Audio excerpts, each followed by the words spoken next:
Hey everybody, T1 Glistener Elf here.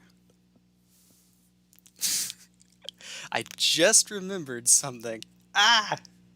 That moment when as soon as you go live, you remember something. I hate when I do that. I hate when I do that. It's okay. Right now I should be somewhat shrouded in darkness because I forgot to turn on the lights that are all over there. This will give everyone a chance to come on in. Hey everybody, what's up? Come on in. The water is great. Give me just a quick sec. Alright. Oh, there we go. How is everyone doing before we get started? On a scale of brainstorm to faithless looting, on a scale of got banned to somehow avoided getting banned, how's everyone doing so far? Actually, I think I am going to fix that really quickly. So give me just a quick moment. And click and click. That's actually probably a bit overkill, but we'll take it. It's fine. Hey, you can see me now. All right. So the itinerary for today is that we are going to talk about the suspension of our good friend Brainstorm, and then we will play some MTG Arena. That means opening a bajillion packs, and there is actually a limited time event going on right now. So we'll also give that one a look. If I remember correctly, it's Artisan, Historic Artisan. So that's fun. I actually already completed the event. I went 2-0, though really I went 1-0. One person auto-conceded for whatever reason. Just as soon as, as soon as they jumped in. Maybe they just submitted the wrong deck and didn't want to go through that. 5 hours through your first Bloodborne video. CJ, you are a beast.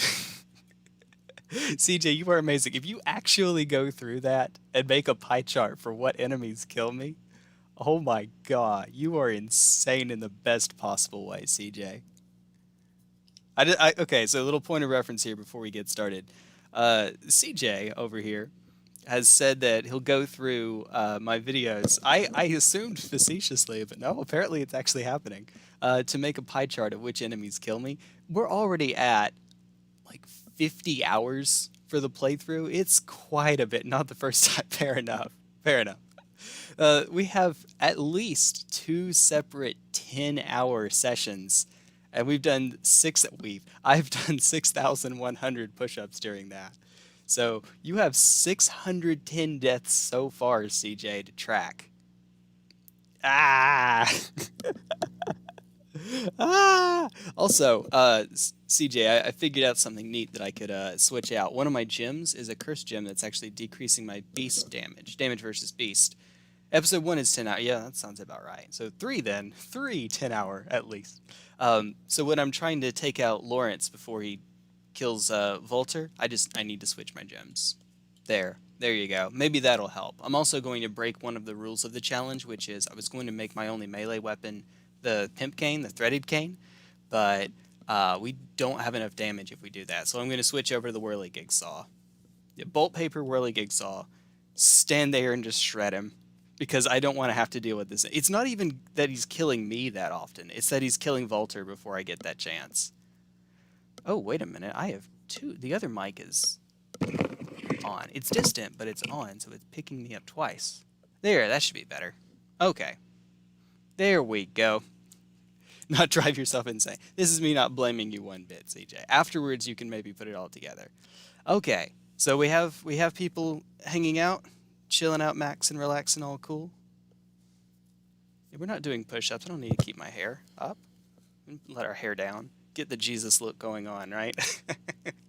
All right. So you may have seen in the 5 minutes, however long we've been, yeah, almost 5 minutes that we've been on, that, yeah, there was a banned and restricted announcement on Magic Arena.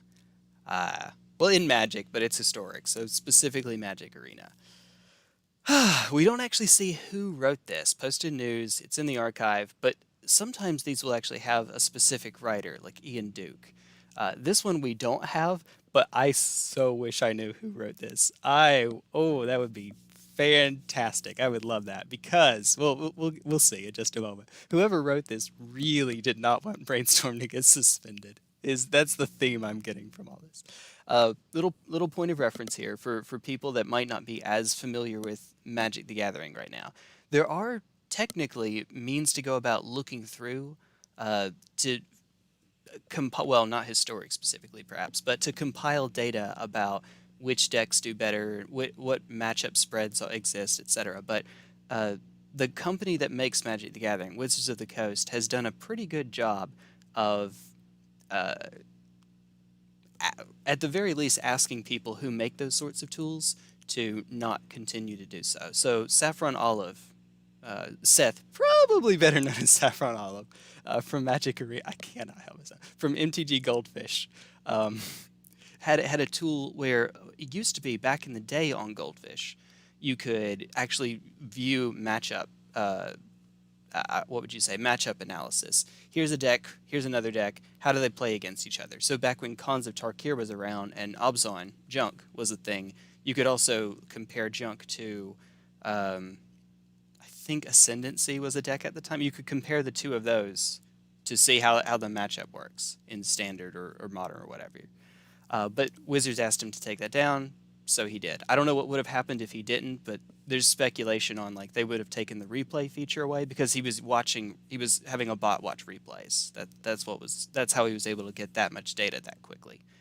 Frank Karsten had another tool, and he was asked. Frank Karsten, like the number cruncher in Magic, he was asked to remove that as well. I give all of this to say there will be a few times in here when they talk about their internal numbers. We'd have to trust their numbers because there's no longer any way to verify these externally. So that being the case, as far as I'm aware, there's no reason to think that these numbers are not correct, especially because of while we don't have any direct way to analyze the numbers, they will line up with what we're going to see in just a moment using other websites that don't procedurally put the data together, but that lets you get an idea nonetheless. Okay, so historic. Brainstorm is suspended. About time. In the banned and restricted announcement for historic in June. Actually, I'm going to click that one on really quickly. Give me a moment. Oh, sneaky. I pulled that up. Where they banned Time Warp. Time Warp. You know how when Hogak was running around and they banned Bridge from Below, and then they had to wait for 3 more months before they finally banned Hogak and Faithless Looting? That's what the Time Warp ban was. I can't say that I'm the biggest fan of that. But in the banned and restricted announcement for Historic in June, we mentioned that we were keeping an eye on the high play rate and perceived dominance of blue-red decks in general, and Brainstorm in particular. As we watched, we saw an interesting play pattern emerge. Though decks like Izzet Phoenix and Jeskai Control, Phoenix, I'm a Phoenix player here, so sorry, not sorry, represented a metagame share that usually indicates a dominantly powerful deck, their win rates have generally been fair and healthy. For example, Izzet Phoenix was approximately 30% of the metagame in the July Strixhaven League weekend, which is a very high percentage for one deck to claim, but after a period, never mind, who cares, no grammar Nazi stuff. But its win rate there was only 51.5%, far from dominating or threatening. And then skip it. Well, we'll get through this. This matches our internal data, which consistently showed Izzet Phoenix with a win rate a bit above 52% and Jeskai Control a bit above 51% in high-level best-of-3 play. That actually sounds about right. And the reason for that is actually specific to Brainstorm. On the one hand, everyone and their mother knows that Brainstorm is a powerful card, and so everyone wants to play Brainstorm. However, hi Kazu, what's up? Hey Burbs. Everyone knows that Brainstorm is a card that you should be playing. However, Brainstorm is arguably the most skill-intensive card in Magic, period. I've heard professional players say that. So, for example, if I were to go back on the Channel Fireball top 8 videos that they would do, they would talk about that from time to time. And there might be some disagreement. For a while, I thought that maybe the answer was Cabal Therapy. But Brainstorm or Cabal Therapy? Probably Brainstorm, actually. It is really tough to play that card optimally, correctly, to the point where it's become kind of a meme that the best brainstorm in that you can play is the one you never have to cast. uh, because if all you do is just simply, oh look, I have blue mana, play it, draw 3, put 2 back. If all other things being equal, you have just what's called brainstorm locked yourself. You know your next 2 draws. And yeah, there are instances where even that's beneficial, like when you're playing miracles. But usually that is not something you want to do. If your opponent can now dig through cards that they didn't know, and you know what your next draws are, those next draws aren't something that'll get you out of it, you basically are out for the next 2 turns. Now, it's still a good card, and you were probably brainstorm locked before you played the brainstorm anyway. But then again, that can be said for any cantrip. Any 1-mana cantrip that draws you a card will help to get you out of that spot anyway. Opt, Serum Visions, Ponder, Preordain. Heck, without having shuffle effects, Ponder and Preordain are probably better. There's a reason why Ponder is restricted in Vintage. Yes, no, I'm completely serious. And why, if you look through the Pauper metagame, you could see decks that run Ponder and Preordain, but don't run Brainstorm. There's a reason for that. It's because without shuffle effects, and Pauper doesn't have untapped lands for shuffling, they have Evolving Wilds and Terraforming Expanse, you're not going to get a comparative advantage, I suppose. Now, in Historic, we don't have Scalding Tar, Misty Rainforest, so we don't have all of those. We have Fabled Passage for our fetch land, and we have, again, Evolving Wilds, Terraforming Expanse. There we go. You always thought the Brainstorm lock is kind of faulty because you would have drawn those same cards either way. Yes, yeah, that's what I was meaning earlier. Like, the Brainstorm actually dug you a card through it, but the idea is that in the case of Brainstorm, you know that those next 2 cards are not going to get you out of that if they weren't going to. Whereas with something like Preordain, you can scry them to the bottom and keep going. You can, with Ponder, hey, I don't like what I see, I can just shuffle, and so on. However, when people talk about Brainstorm being an Ancestral Recall, they're talking about shuffling with it. So if you put 2 cards you don't need back, and then shuffle, you drew 3 cards, put 2 you don't need back. If you don't count the 2 that you don't need, you drew 3 cards. Now, in reality, you spent a card to draw 3 cards. So you spend a card to draw 3 cards and then put 2 back. You're actually at even. But it feels like an Ancestral Recall if you really didn't need the cards. For example, excess lands late in the game. Or if you're playing a deck that doesn't have creatures and you put back your Fatal Pushes, for example. In that case, it feels like an Ancestral Recall. For a lot of players, I have seen this over and over and over again, and it hurts to watch. People will go, land, so turn 1, say island, Brainstorm, end of turn. I just went, no, that's not what you do. That's not how you play that card. No. There's a lot of people that have Brainstorm because they know it's a powerful card, but they're using it in sort of like level 1 ways. Now, there are some instances when you do actually want to use that Brainstorm on the first turn. Nowhere near as often as I've seen, though. So, for example, I remember seeing a game of Feline Longmore, the High Tide specialist, playing High Tide, and she does that during one of her games. In that case, because she needed to be mana efficient, because she needed to have 2 mana on the next turn. Most of the time, though, that is...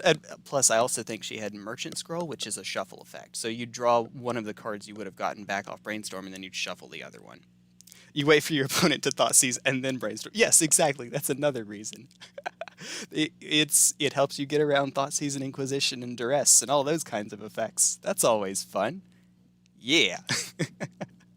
But it is, so this doesn't necessarily surprise me. It's extremely popular because people know Brainstorm is good, but the win rate is just barely above 50% because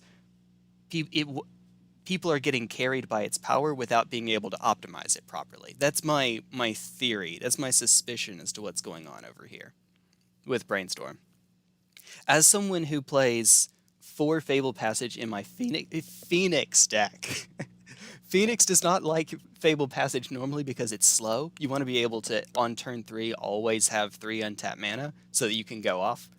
But, nevertheless, I will play Fable Passages of 4 of because I want to optimize Brainstorm. And do not cast Brainstorm. Do not cast Brainstorm at the end of your first turn. Even just end of your first turn. Wait to play it on. Well, it doesn't matter now. It's suspended. So the people I'm telling this to, it's probably not going to matter as much unless you want to get into Legacy. Which get into Legacy, please. It's a good format. Come on. But or Popper. Brainstorm's still legal in Popper. Go for that. You wait until your next turn so that you can brainstorm first, and then if you happen to find a fetch land, you can play the fetch land, crack it, and then you just made a perfect brainstorm. All right. Given these lower win rates for Izzet Phoenix and Jeskai control, and the presence of multiple other archetypes with strong records against both decks and the rest of the field, we expected to see the metagame share of these decks decline over time. Though we saw some reduction, the combined metagame share among high-level players in best-of-3 ladder play declined steadily from 17% in mid-June to 14% more recently. These two decks have remained the most played there, usually by a good margin. To be fair, that's just those two decks. We'll actually see in just a moment. Oh, actually, I was going to show this off earlier. This is Arclight Phoenix over the last 2 months. Arclight Phoenix is a 4-up Brainstorm deck. So on its own, now granted, this is MTG top 8. This isn't, they said 30%, this is 33%. That's possible. It could be the case that there were also, that the Phoenix decks were overrepresented in top 8, but underrepresented in the format overall. So Phoenix is actually better. It's good enough to make top 8 more readily than the average deck. That's entirely possible. Also, this just could be a sampling bias because of how events are submitted to MTG Top 8.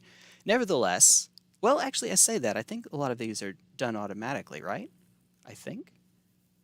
Anyway, so let me just pull up Sandy Dog MTGs because he's cool. Mono red player, but he'll play whatever. But he's also playing. It's a red deck, so that counts. Also, I just like this guy. All right, so let's see. Oh, I actually had not snuck the Demi-Lich tech in yet. This for me is Young Pyromancer, and it was God Eternal Kefna, and it was Crackling Drake, and now it's Demi-Lich apparently. Okay, no, in all seriousness, 4 Brainstorm, 4 Expressive Iteration, 4 Faithless Loading. This is the other one I thought had a chance of getting cut. Finale, Lightning Axe, Magma. The star of the show here is Brainstorm. Your other card draw, you have Opt, which keeps you net neutral, and Faithless Looting, which is a net -1. Unless you flash it back, then it's net neutral. Yeah, this deck is ruthlessly consistent. Oh, and only runs 2 Fable Passage. I don't know that I necessarily agree with that, but on the other hand, you can use Opt to put a card back that you don't like. You can use Iteration. Let's see. You can discard those cards with Faithless Looting because this deck doesn't have a lot of always dead cards. Maybe something like Lightning Axe against creatureless decks. Pillar of Flame and Shock can both target the opponent, so they can at least give you something that you can use to get the Phoenixes out, and so on. Expensive creatures when you don't have the use for them yet, like Ox. For the most part, I wonder how long it would take. Here's one at 3. How long it would take for me to find one with 4. All right.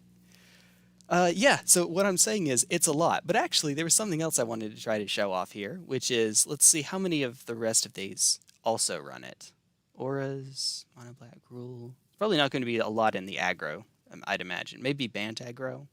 Probably, like, this is the Coco deck, so Brainstorm Collecting Company, and that's about it. Unless they're running Deck and Stone. So Jeskai Control, 10%. So here's our 43%. Dimir Control, it's going to run Brainstorm. So we're at 47%. Bant Control, 48%. Basically, all of these are blue. All of these are blue right here. Okay, so yeah, we're looking at just about 50%. Jeskai turns, 55%. It's a blue deck. It's going to be running Brainstorm. Yep. I don't, so Brainstorm is ridiculously played. Temur Neoform, that's running Brainstorm, right? Well, this is 2 decks. This doesn't mean that much. But yeah, it's running Brainstorm. Of course it is. Of course it is. Oh, this is silly. This is silly. So yeah, this is aside from the aggro decks down here, so not Phoenix aggro decks, yeah, basically every viable deck is running Brainstorm in some capacity. Basically every control deck, all the ones up here, and the combo decks that are popular enough to get represented here, which I assume means at least 0.2% of the metagame. I assume. That's a lot. Rogues uses it? Yeah, yep. Where would rogues be on here? There's not a, unless I'm blind, there's not a rogue aggro or anything. Maybe it's in other, I guess. Maybe, maybe not. Is rogue considered a control deck? No, Milro. What on earth? Okay, thank you. I guess maybe that's what's going on over here. Kai, I'm sorry, I'm digressing a lot, but Kai Bude. Yeah, okay, this is some of the tech that you can use against. When people talk about adapting to Brainstorm, Narset is one way that they'd go about doing it.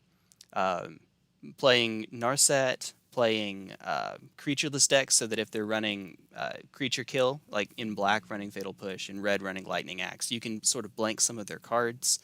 I've seen really weird things like, oh, I just the ghost, the nightmare. Why am I Ashiok? There we go. Because Ashiok prevents you from being able to search, though you will still shuffle with it. You will still shuffle, so you'll get kind of a perfect brainstorm. And later on in the game, it doesn't really matter. Uh, but yeah, things like that. But you'll notice that usually the answers to brainstorm will themselves be blue, which means you're playing brainstorm. So it becomes sort of an inbred meta where everyone is playing brainstorm, including the decks trying to beat brainstorm. That's not necessarily true in Legacy, but that is true in Historic.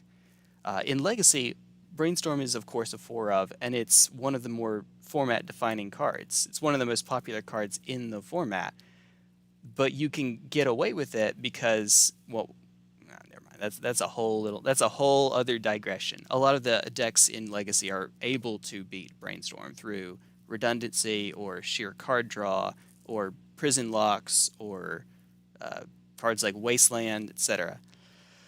Good times. Let's see. When evaluating a format, our goals are generally to create a balanced, fun, and diverse metagame. I find Brainstorm to be fun. I don't think most people do, but I find it to be a pretty fun card. Balanced balanced in a way that Melee is balanced, if that makes sense. It's not that there are a whole lot of decks that are viable, but a lot of the decks will be using the same few shenanigans over and over. Balanced in the way that Goats in Yu-Gi-Oh! Is balanced, where everyone has to do certain things or has to build specifically to beat certain things. But no, generally speaking, it's not balanced. Legacy gets away with this. Historic does not. And diverse. Whee! Not exactly. No. While decks like Izzet Phoenix and Jeskai Control are not showing win rates that threaten balance, their steadily high metagame share is certainly harming deck diversity, which in turn reduces the fun of the format. While we are seeing some motion to correct this, the rate of change is too gradual to quickly address the format imbalance. To improve format diversity, Brainstorm is suspended in Historic. Now, when a card is suspended, I will go on and check in just a moment to make sure, because we're going to be playing Magic Arena after this. I don't think that you actually get wild cards for. I think it's only when it's banned. And usually they have been doing bans. Actually, we get to that in just a moment. While our most recent actions in Historic have been banned, such as those for Time Warp and Thassa's Oracle, those were cases where we had clear and convincing data showing the cards were problematic. No. You died for Brainstorm's sins, Time Warp. It is Bridge from Below. And Brainstorm is Hogak. Or I guess in this analogy, Brainstorm is Faithless Looting, but either way, they both got banned at the same time. Whatever. Yeah, no. Now that said, Time Warp maybe still should have been axed, maybe, but no. Brainstorm is the reason it was as bad as it was. Time Warp went away, Brainstorm decks still occupied more than 50%. And to be fair, taking turns without Time Warp is still a thing. So maybe they were onto something there. And also, to be fair, Time Warp does not exile or shuffle on resolution. So you can play it from the graveyard. But Brainstorm is still by far the more egregious one. I don't think that there's really much of a convincing case otherwise that I've seen. In this case, the data is less clear. We get the John Cena, "Are you sure about that?" And that is exactly where we prefer to utilize suspension. We will continue to monitor the historic meta closely to see if it reaches a point where reintroducing Brainstorm seems safe, or we should move to fully ban Brainstorm. So Phoenix is still a deck that will live, for sure. Uh, as for turns, no, I think turns is done. I think a lot of the control decks that were built to beat the Brainstorm decks will have to reconfigure themselves. But for the most part, this seems better late than never. As much as I like this card, as much as I play this card, I have to recognize this was too much. Like when I play Legacy Infect, of course this is a 4 of. When I was playing in Historic Ranked, this was a 4 of. If I have a format where I can play Brainstorm, it is a 4 of, for sure. Oh boy. Give me just a minute though, and I'll jump into. Oh geez, it's so slow. It's so slow right now. I'll jump into Arena. This may take just a sec, so give me a break. Give me a break. All right. This is actually a coffee break while it's loading, right?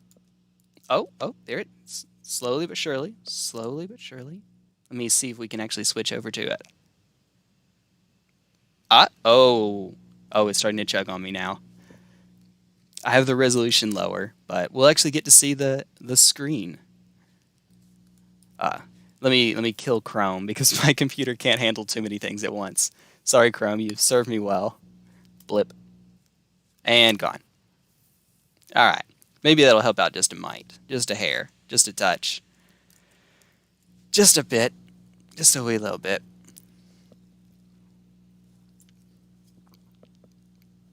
That is the worst espresso I think I've ever had. Let me actually go and remind me to look up which one that is so that I don't ever have it again. Ooh. It has such an empty taste to it.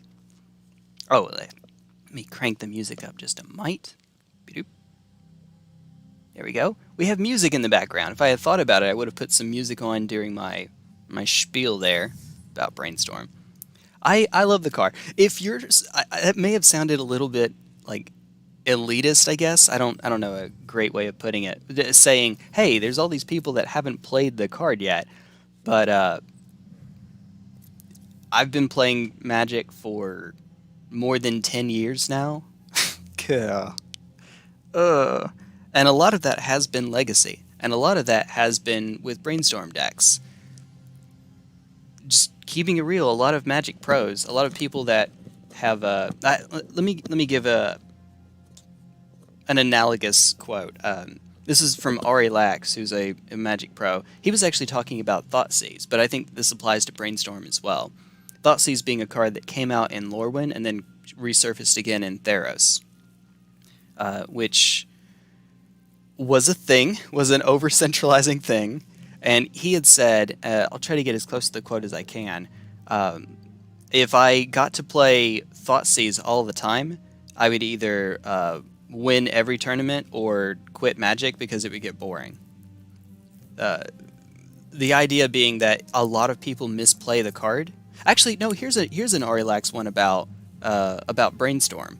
Aurilax is a jerk. I think people tend to know that, but there was a video where for Gathering Magic where he was talking about how if someone sits down to play across from him, goes turn 1 land, end of turn Brainstorm, he just gets up because he knows that he's going to win that and he's not going to learn anything from it.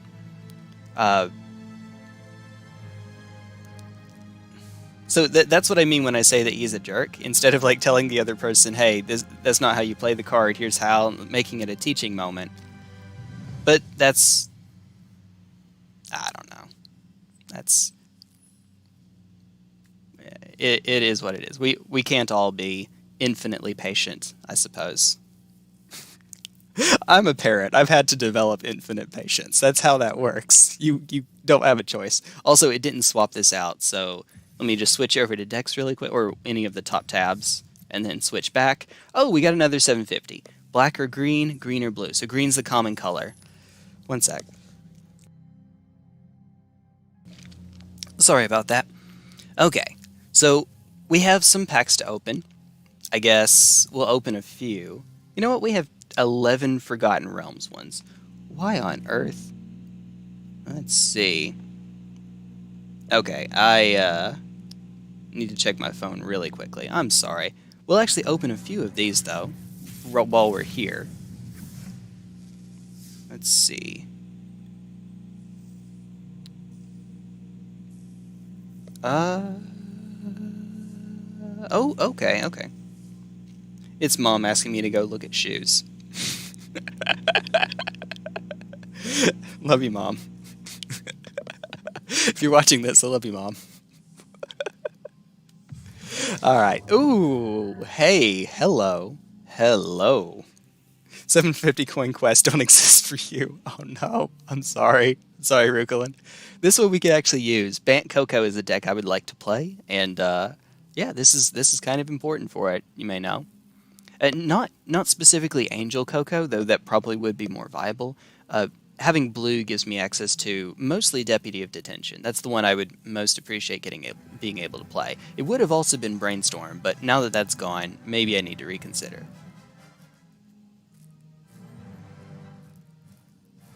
How have I not noticed that? How have I not noticed that you get a little music?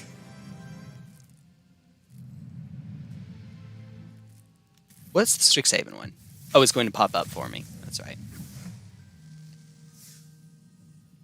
Alright, well, what do we get? Let's see. Oh, we were actually talking about this in the Discord server. This was supposed to be sort of like a repeatable but bad cascade commander, isn't it? You use the red side for reveal cards from the top of your library to reveal a non-legendary non-land card with mana value 3 or less. You may cast the card without paying its mana cost. But all reveal cards not cast this way on the bottom of your library in a random order. It's the music that plays on the respective battlefield. Aha! I just never noticed that it played down here. Alright, that's subtle. I like it. That's sedated. Alright. Anyway, somehow this is my first, and yes, all of the snakeskin veils, please. All of them and then some. And then we'll open one Forgotten Realms before we actually get started. I guess. Why not? I'm sure I have some mono green that I can play around here somewhere. Surely. Also, actually, that's my first pack I've opened of it. Believe it or not. Believe it or not, I was saving them for either when Evangeline came around, which is going to be a bit, so maybe not, or if I happen to do a stream like this. That's why there's so many first here. So, yeah. Hi, Jelly. Let's see. If it dies, if it had 2 or more +1/+1 counters on it, create a token that's a copy. Oh, okay. We can make that work. We can make that work. And then, yay, we get to be a wizard. You're a wizard, T1. Okay, first one, not usually that useful. Draw 2 cards. So 4 mana, draw 2 cards at sorcery speed. And then whenever you draw a card, put a +1/+1 counter on target creature you control. That's more like it. That's more like it. Still, I actually really like the monk class one. As one who plays monks in D&D 3.5, it's my favorite class. Up there with rogues. But yeah, I certainly appreciate that. For sure. Now let's see. What mono-green artisan shenanigans can we throw together? So we already completed ours. What can we do? Sort by green. Elves is what first comes to mind. And we do have Ruklin in the chat, so maybe I should do elves. I could also go for mana ramp. That actually would probably be a bit more viable. Growth Spiral is an uncommon. Explorer is a common. We can play blue and green. Yeah. I'm convincing myself that's probably better. Plus, we don't get the lords from elves if we just go for mono elves. Yeah. Whoa. How do I have this set? Oops. Explorer is a common, right? I'm not going crazy here, am I? Oh, it's additional land. Add land. Additional land. Oh, wait, no. I do actually need to put this so that it's not add, like add mana.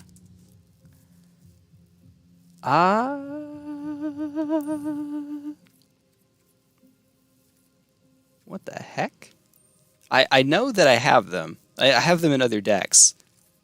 Oh, it's standard. It's not historic, is it? Oh, okay.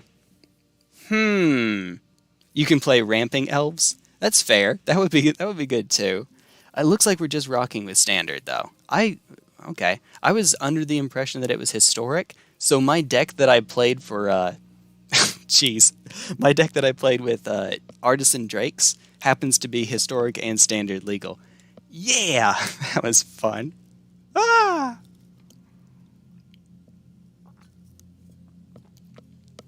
Okay then. In that case, let's see. In that case, I might actually like to open some more packs, just so that I have a few more with which to work. Let's do that, actually. Let's open a few more Forgotten Realms. Maybe that'll help determine what we're up to. Still all the first. Hi there. Hi there. Oh, you again. I think the game is telling me something. Alright, fun T1 Glistener Elf fact. I don't put jelly on my sandwiches. Also, I get, second pack, I get the rare being the same, but all the other cards are different. What are the odds? Don't answer that. Alright, Barbarian class. If you would roll one or more dice, instead roll that many dice plus one and ignore the lowest roll. Okay. Whenever you roll one or more dice, target creature you control gets +1 or +2/+0 and gains menace till end of turn. Okay. Creatures you control have haste. I see why this one's so cheap. The first two often won't end up working out. I know there are dice rolling mechanics in the set, but it's so parasitic, at least within standard, that I can see why it doesn't get too much. But 6 mana creatures you control gain haste. I mean, that's cool. That's cool and all. Hello. Alright, and then one more. And that means that for me it's peanut butter and something else, like banana, instead of peanut butter and jelly. I swear, if I'd gotten a third one. Okay, well, we get another green one, but another green card, green rare, but we can't play those here. Ah! Ah! Circle of Dreams Druid. Okay, so between this and one of the ones from Kaldheim, we actually could do Ramping Elves, just not for Artisan. Add green for each creature you control. Okay. Yeah. That seems pretty alright, pretty good, pretty okay. Alright, put a land card from yeah, that's Highland Ramp. Find the path. Enchanted Land has tap, add green.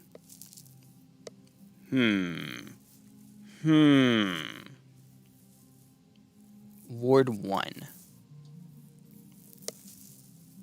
I actually was considering putting this into an equipment deck. Equip 3, costs 1 less for each other equipment you control. Maybe? The ward meaning that I have to keep up 1 mana. Maybe? Probably? Equip decks are just so slow, though, so I don't know about that. Alright, open one more. Probably. Totally. Totally, dude. Okay. You. Roll a d20, gain 1 life, gain 2 life, gain 5 life. This is the only card I will ever roll a 20 with, I swear. That's how my luck works. Oh, then Magic hears me and says, you want to bet? Exile target instant sorcery card from a graveyard, roll a d20, activate only as a sorcery. You can either copy it, cast the copy. Copy, you may cast the copy by paying 1 rather than paying its mana cost. Or, copy each card exiled with it, you may cast any number of the copies without paying their mana cost. Oh, okay. You just fixed your drifting Joy-Cons using Ikoria's punch-out ability counters. Are you serious, Rukulin? Are you serious?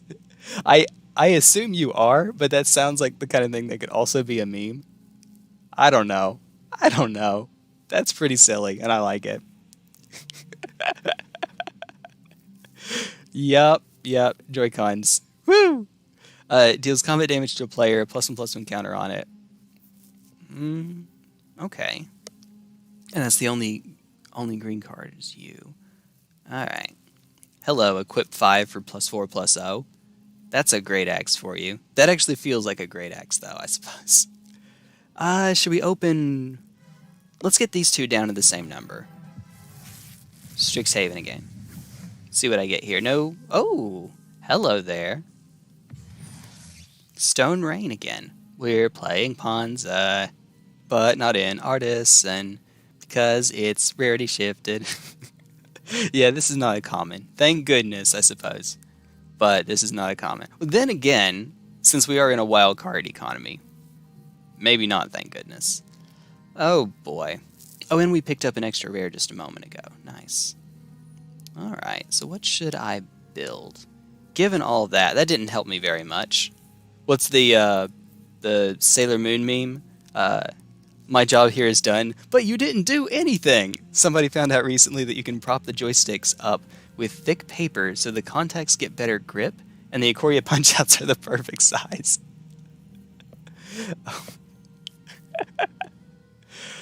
Oh.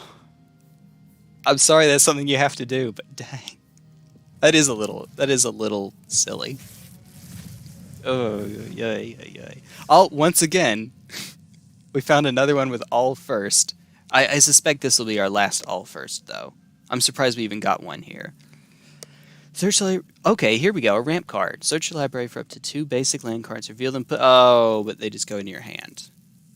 Permanent card from your graveyard to your hand, though. Okay, so it's a more expensive regrowth that has the ability to put 2 basics into your hand. That's nice. Rogue class. Hey, what do you do again? Whenever a creature you control deals combat damage to a player, exile the top card of that player's library face down. You may look at it look at it. I wonder if we'll get to cast it. There we go. Yeah, level 3. Creatures you control have menace, and you may play cards exiled with Rogue class, and you may spend mana as though it were mana of any color to cast those spells. Yeah. Okay, that seems really powerful. I may want to get into that. Goblin Morningstar. So, back in the day, little story time with T1 Glistener Elf while we're building a deck here. More like Nature Spiral than Regrowth. It's only perm. Oh, you're right. That's fair. So, story time. Back when I had a D&D radio show. Yes, I had a D&D radio show. College radio is brilliant. I kid you not. Whatever we're doing, we're playing Snakeskin Vale, I think. Alright. I was, oh wait, Quirion Dryad is a rare, that's right, isn't she? We had kobolds in our setting, and kobolds, for whatever reason, all sounded like this. They all sounded like Stitch from Lilo and Stitch. You know, the whole, you sound like a kisser! I love doing that. But yeah, that's how we decided that kobolds sound. And lo it was, I suppose. Alright, so let's see. Null Hunter. Let's see if we can just sort by green. Alright. Another permanent. Target permanent to its owner's hand. Target graveyard to your hand. This seems good. Permanents only, but still, that seems okay. My temptation is to try to come up with a deck that can use Snakeskin Vale on a creature that can swing through. So let's see what creatures we have for common and I don't know that we're going to get much out of sorting by commons, but we'll try. Creatures specifically. Alright, so green creatures that are in standard. We're looking for ones that get bigger. I mean, naturally get bigger. So there's you, but you've required quite the mana investment. And so it's not just Snakeskin Vale. Hi, Blighted Admiral, what's up? It's not just Snakeskin Vale. I'm also going to be running Ranger's Guile, because that's in here as well. So we're going to be playing Infect, basically is what I'm saying. We're playing Infect, except instead of Blossoming Defense and Vines of Vastwood, we get bad Infect creatures, Ranger's Guile, Snakeskin Vale. Which, to be fair, Snakeskin Vale is an actual Infect card.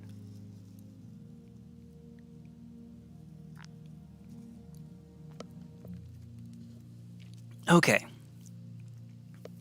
Attacks or blocks, +1/+1 till end of turn. Okay. Some Death Touch shenanigans, just so they can... It's not Infect, but they can sneak through. Oh, wait a minute. Finn is an uncommon, isn't he?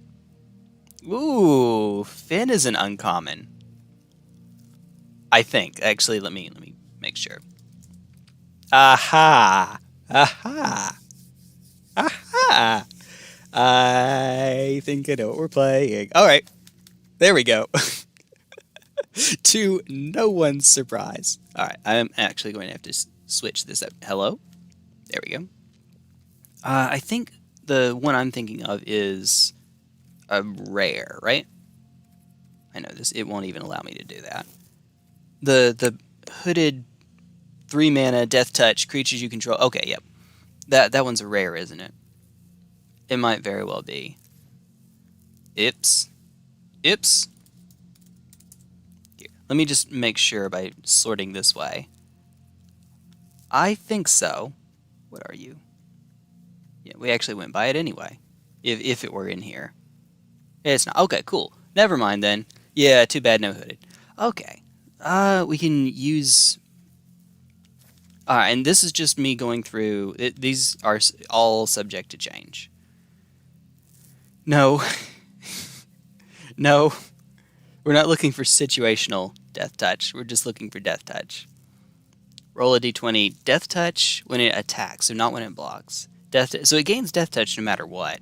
This might actually be okay. It won't have death touch on block, but that's what the other creatures are for. So this is okay. So it's either a 2-1 with death touch, a 3-1 with death touch, or a 5-1 with first strike and death touch. Which means with my luck it's a 2-1 with death touch. That's okay though. Oh hi, wait a minute. Wait a minute. Can we do this with only cards I have? Maybe? Probably not. Probably not. Alright, what's your shtick? A 3-3 with death touch and either menace or lifelink. I guess that's not bad. That's a curve topper though. Ay ay ay. Lightfoot is good if you don't have hooded. Lightfoot, which one is that? I can spell. Blightblade. Oh, this, yeah, that is Lightfoot. It's so dark on my screen, I didn't even see the name. Oops. Oops. Oh, Blight. Haha, that's cool. We can just go way on down.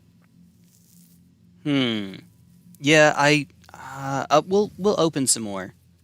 Save for now. We'll come back. Yeah. Yes. Open some more and see if we can find them. They're an uncommon after all. They shouldn't be too hard to get. And I wouldn't like to spend wild cards on a card that then will give me just vault progress. If I can help it. If I can help it. So, I mean, it's a pack opening video too, anyway. Black Staff of Waterdeep. I never actually played a campaign that involved that artifact. Huh. You may choose not to untap it during your untap step. Let's see. Oh, we get to animate shenanigans. That's cool. Let's go. We get 4/4s for 1 mana, kind of. It's 1 mana and then 2 and tap. Non-token artifact you control. Okay. Yeah, so my Mox Amber turns into a legendary 4/4 artifact creature. That's okay. That seems alright. I could make something out of that. Maybe. Played Sussy OMG. Any reason you don't want Typhoid Rats? Maybe. So Typhoid Rats, Blightblade, Moss Viper, all of those are 1 mana Death Touch creatures. We'll probably get to them, but I'm trying to see if I can manage the... Not probably. We will get to them. I'm trying to see if I can manage to find anything higher than that. Also, I'm keeping an eye out for mono green Death Touch creatures, because while black offers better options for sure, this is Artisan, so my mana is going to be a little out of whack. And because I think with the exception of Ether Hub's an uncommon, right? All of the 2 mana, all of the 1 mana, I know what I'm trying to say. The 1 mana ones have an issue with the mana base, basically. The lands that'll come in making both colors will come in tapped, except for something like Ether Hub. Cave of the Frost Dragon. If you control 2 or more other lands, Cave of the Frost Dragon enters the battlefield tapped. I need coffee. Okay. 2 or more other lands. Oh boy. Now, if I'm having a brain fart right now. If you control 2 or more other lands, it enters the battlefield tapped. So unlike the fast lands, which enter, those will enter untapped unless you have more than 2 other lands. This one will enter tapped unless it's your first or second, right? Because if you control 2 or more other lands, meaning that this is your third, you have 2 others, it comes in tapped. So it's a less fast land, right? Add white, or Cave of the Frost Dragon becomes a 3/4 white dragon creature with flying until end of turn. It's still a land. I need coffee.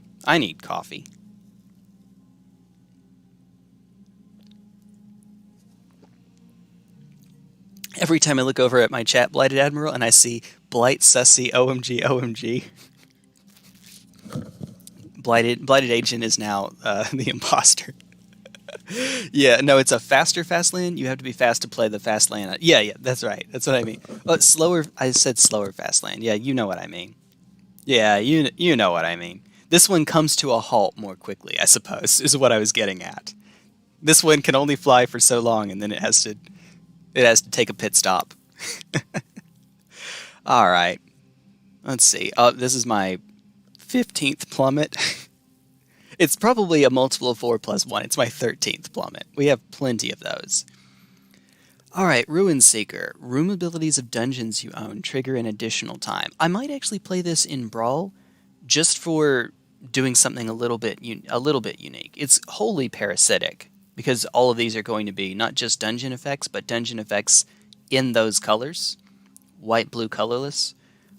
But that seems like a cool, neat little idea. Ruklin, one of these days, when you have more time, we start doing our coffees, and we start doing our brawl offs again, then maybe expect Hama, maybe. All right, and then Hi You, Dark One's Own Luck. Whenever you roll 1 or more dice, gains flying and menace till end of turn. If any of those results was a 10 or higher, so you have a 55% chance of it. I can just quickly do the math on that, but I can't read a land that says 2 or more other lands properly. All right, come on, Jay. Any of the results were a 10 or higher, draw a card. So most of the time, albeit by a slim majority, you will be drawing a card as well, but all the time, flying and menace. Yeah. Oh, and it's a tiefling. It's a tiefling warlock. This is the most tiefling warlock card. It feels like it anyway. And this coming from someone who hasn't actually played a tiefling or I don't think I've played a warlock before. Actually, I might have. Not a tiefling before. Because of 3.5. I think tieflings had a level adjustment in 3/5. We're going to see Among Us in Universe Beyond next year. Oh no! Oh no! It's gonna be since they are doing Warhammer, right? That's at least the lore. There's doing Warhammer for Universe Beyond. I think because it's a similar property, like owned by the same whatever. Anyway, one of them is going to be super sus. One of the Dark Templars is going to be super sus. Math and reading are entirely different skill sets. You are right, and both of them are hopefully aided by extra caffeine. So Froghemoth, Trample Haste. It doesn't go into our Trample 6/6 tribal, alas. Whenever it deals combat damage to a player, exile up to that many target cards from their graveyard. Put a +1/+1 counter on it for each creature card exiled this way. You gain 1 life for each non-creature exiled this way. Okay. I like that. In standard anyway, I do. Okay, and in well outside of Coco range. But that's okay. We're not playing it in that kind of deck anyway. I could actually genuinely see this as the kind of card, it sounds weird, that I might play in a control deck as a win con. So you use the earlier cards to clear the way, use hand attack to remove their answers, use creature kill to get rid of creatures that would block it, get out of the way, and then you play the Froghemoth and it just takes over the game. That said, one issue that it has that a lot of control win cons, it doesn't have any way to protect itself. It doesn't have hexproof, it doesn't have ward, it doesn't have any way to redirect, it doesn't have anything like that. And it's a creature, the easiest type to kill. But as long as we still have Heartless Act in the format, as soon as it gets a counter, it's immune to that. It's outside of Eliminate's not in standard. I don't know, it's just there's fewer cards that can get rid of it, and it deals with graveyard decks, and it gains you life to get you back in the game, and it has haste so it can do it immediately. I could see something like this. Green is usually not a control color, but I could see something like this working. If it didn't have haste, though, no, there's no way. Monk of the Open Hand. Hey, monks. Anything to do with monks, I'm okay with. Whenever you cast your second spell each turn, put a +1/+1 counter on Monk of the Open Hand. All right. I like this. We could make this work. We could genuinely make this work. It's nowhere near as fast as High Herpderp Magecraft as Clever Lumimancer. So that's definitely more of an infect card than this is, but yeah, we'll take it. This one only cares about second spell, not specifically instants or sorceries. I guess that gives it more longevity and more decks that it can go in. It's sort of the difference between Delver of Secrets and DRC right now in Modern, where Delver needs a very specific niche in order to work, needs lots of instants and sorceries, and even then, you still want to have cards that set the top of your deck to make it ideal. Whereas DRC just goes, nope, all I care about is how many different card types you have. Can also be searched for by Bahamut. That's... I don't remember Bahamut, but I'll take your word for it. Maybe we'll even get a chance to see it. I'll search it up in just a moment. We'll open one more and then maybe save the last 6. Maybe. Oh, we got close to another with only first. Instrument of the Bards. Hey, beginning of your upkeep, you may put a harmony counter on Instrument of the Bards. 3 green, search your library for a creature with mana value equal to the number of harmony counters on it. Reveal it, put it in your hand. Oh, it's in your hand. If it's legendary, create a treasure token, then shuffle. Oh, it was so close. Then again, if it went straight to the field for 1 mana, well, initially 1 mana, then 4. That would be. But if you're paying 4 mana just to put a creature in your hand, no. I'm sorry. We tried. We tried. It's just, as Sonic would say, you're too slow. Unfortunately.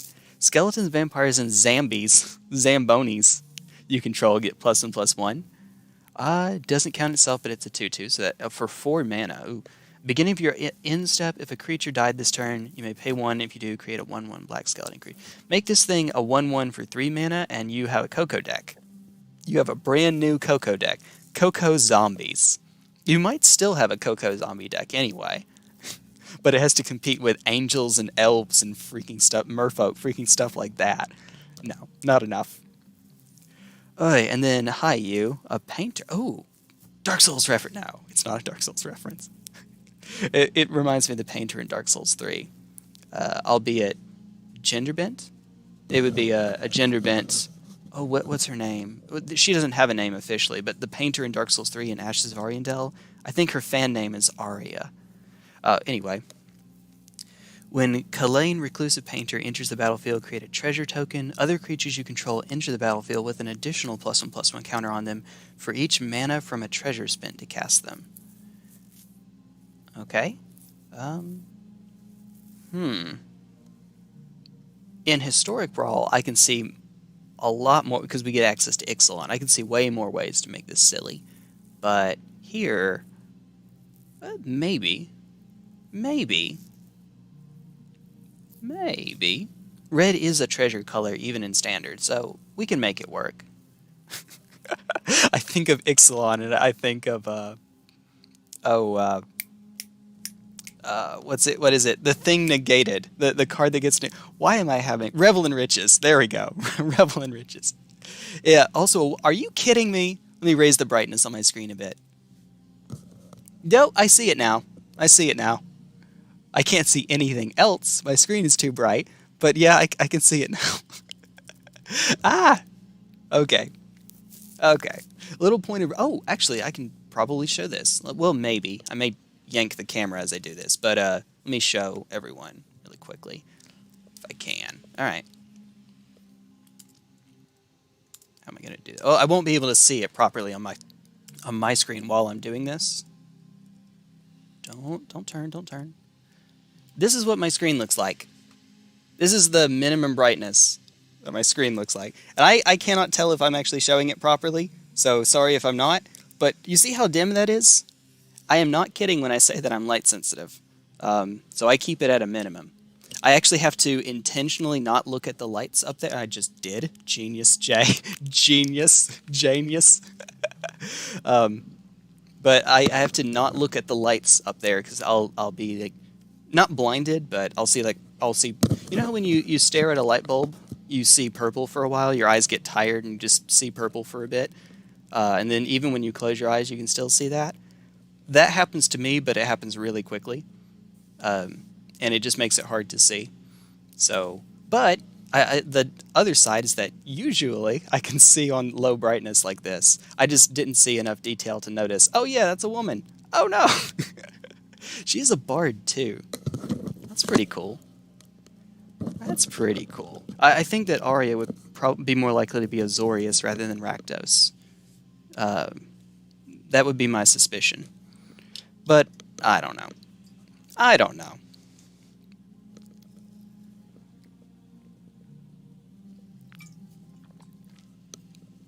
Fun little story time while I'm building. We'll save these last two, I think. Probably. Save the last two. Well, we still haven't found any of those rogues. We'll keep opening just a couple more. Open the last ones and then save the others for the end. So, back when I was working at Scuff, I went showed my computer. Actually, no, it wasn't this last laptop, but another laptop, because we all got laptops to use for work. Cool. And I showed my computer to my... I guess he's not directly my supervisor, who's in a different department, but he was over me. At the very least, he was my senior by quite a bit. And I wanted to show him an issue that I was having on mine. And he called over my boss to say, "Hey, look at his screen. Can you see what's going on?" No. So I'm so used to my own experience that I don't realize how dim it actually is. But it was more dim than this. To be fair, this is like a darker screen, dark background. I don't have dark reader, but for that one, I had it on, I think it was Chrome without any add-ons to it. So, yeah, it wasn't in dark mode. Good times, good times. Let's see. It's not even necessarily a good thing because it comes with like if I'm driving at night and another car goes by with their brights on, I have to be really careful. So it's not a good thing necessarily, but it is what it is. Let's see. This I might try to play in this deck. It's an uncommon, doubles power and toughness, and if we're going to try to build a big old creature, then this could work. On the other hand, if we're just trying to inflict poison damage, then this doesn't actually improve it at all. And our creatures are starting out with fairly low power and toughness, so if we had access to rares like Quirion Dryad and the 2-mana 2/2 that gets a +1/+1 counter off Magecraft, then we could make this work. Let's see. Hi, Manticore. Okay. Still haven't. I have not had the greatest luck actually finding those Lightfoots, right? And lo, we found none. Hobgoblin. Okay, insert Goblin Slayer reference here. Okay. Oh, it's 3 mana. Okay, other goblins you control get +1/+1. Red tap. Bandit Lord deals damage equal to the number of goblins that enter the battlefield under your control this turn to any target. Ooh. So this could actually be an alternate way to win in historic goblins, I would think. Because if you don't happen to find Krenko, or not Krenko, Muxus, if you do find Krenko, and a haste enabler, Krenko goes and makes a bunch of goblins, and then you can tap this if you still have 1 mana left over, which with Skirk Prospector you do, and then you just fire right at them. I don't know about having too many of these. Well, they do provide +1/+1, and it is a 2/3, so it's not a 2/2, so it doesn't die to shock. It doesn't give haste. It doesn't reduce their cost. I don't know how many of these to run. My temptation is to say 1. But then again, I'm not a Goblins player, so I would have to look at the list myself to see what would make the cut. Oh, but that's really cool. And then Aberrant Mind Sorcerer. Hello. You Mind Flayer wannabe. Psionic Spell. Oh, Psionic. Oh, yeah, Mind Flayer wannabe. When Aberrant Mind Sorcerer enters the battlefield, choose target instant or sorcery card in your graveyard, then roll a d20. a little bit less than half the time. 45% of the time, you may put that card on top of your library, but 55% of the time, return that card to your hand. Thankfully, this is a may on 1 through 9, so you don't mess yourself up if you roll poorly. Okay. And that's when it enters the battlefield. So we only get it once. You know, if it weren't 5 mana, I could see Miracles playing something like this. I like in I was about to say in Modern. There's so many better cards in Legacy, but you don't have access to Brainstorm or what's it called, Portent in Modern. If it weren't 5 mana, I could see something like this maybe being a thing, where 45% of the time you set up a Miracle. That would be kind of neat. Then again, even then, most of the time it won't work, and you'll have to sort of option select. You can't option select into another one that you would like to go into your hand. You might put the Miracle in your hand. Yeah, never mind. I take back what I said. I would like to see a 3-mana 1/1 version of this, though, that actually did put it on top. Or even just the same thing, but 3-mana 1/1. A man can dream. Let me have my dream, please. +2/+2 and haste, activate only once each turn. Okay. I like this little guy. Anything that has the Basking Root Walla 1 green, +2/+2, only once each turn, always seems pretty cool to me. Let's see. I actually designed a Infect card back in the day that I wanted to, I had hoped to see play. It'll never see play, in part because it uses the mechanic Shroud. So it could, Shroud is like a 9 on the Storm scale, I think. Not because it's a bad mechanic, but because it's so easily misunderstood by players. Players that think that Shroud is hexproof, and they're not the same thing. Hexproof, you can target your own creature. Shroud, no one can target that creature. But even so it was an Infect creature. It's a 1/1 with Shroud, Infect, and then it has the Basking Root Walla 1 green +2/+2 once each turn. And even my friend TJ, when I think it was TJ, I spoke to about it, when he said that sounded broken, and I said, but it's Shroud. Oh, okay. Wait. We already have it partially designed. We don't need to go through this. That's right. It's in here somewhere. Somewhere down at the bottom. Woo! Look at all these cards. Heroics Croxa fanfic. Every single time I see that. Every single time. Thank you.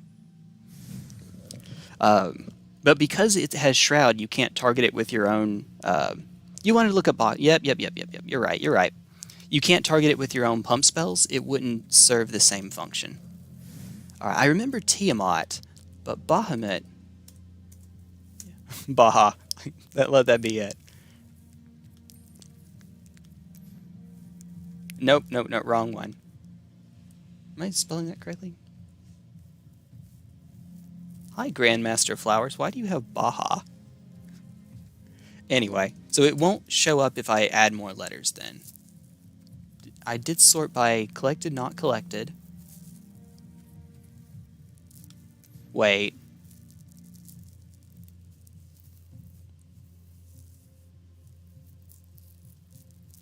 Oh, wait. Is this Bahamut? Is it not wrong one? Look at his types. Oh, I see it now. I saw that right before I saw you were putting that in chat. I was looking for one with the name. Okay.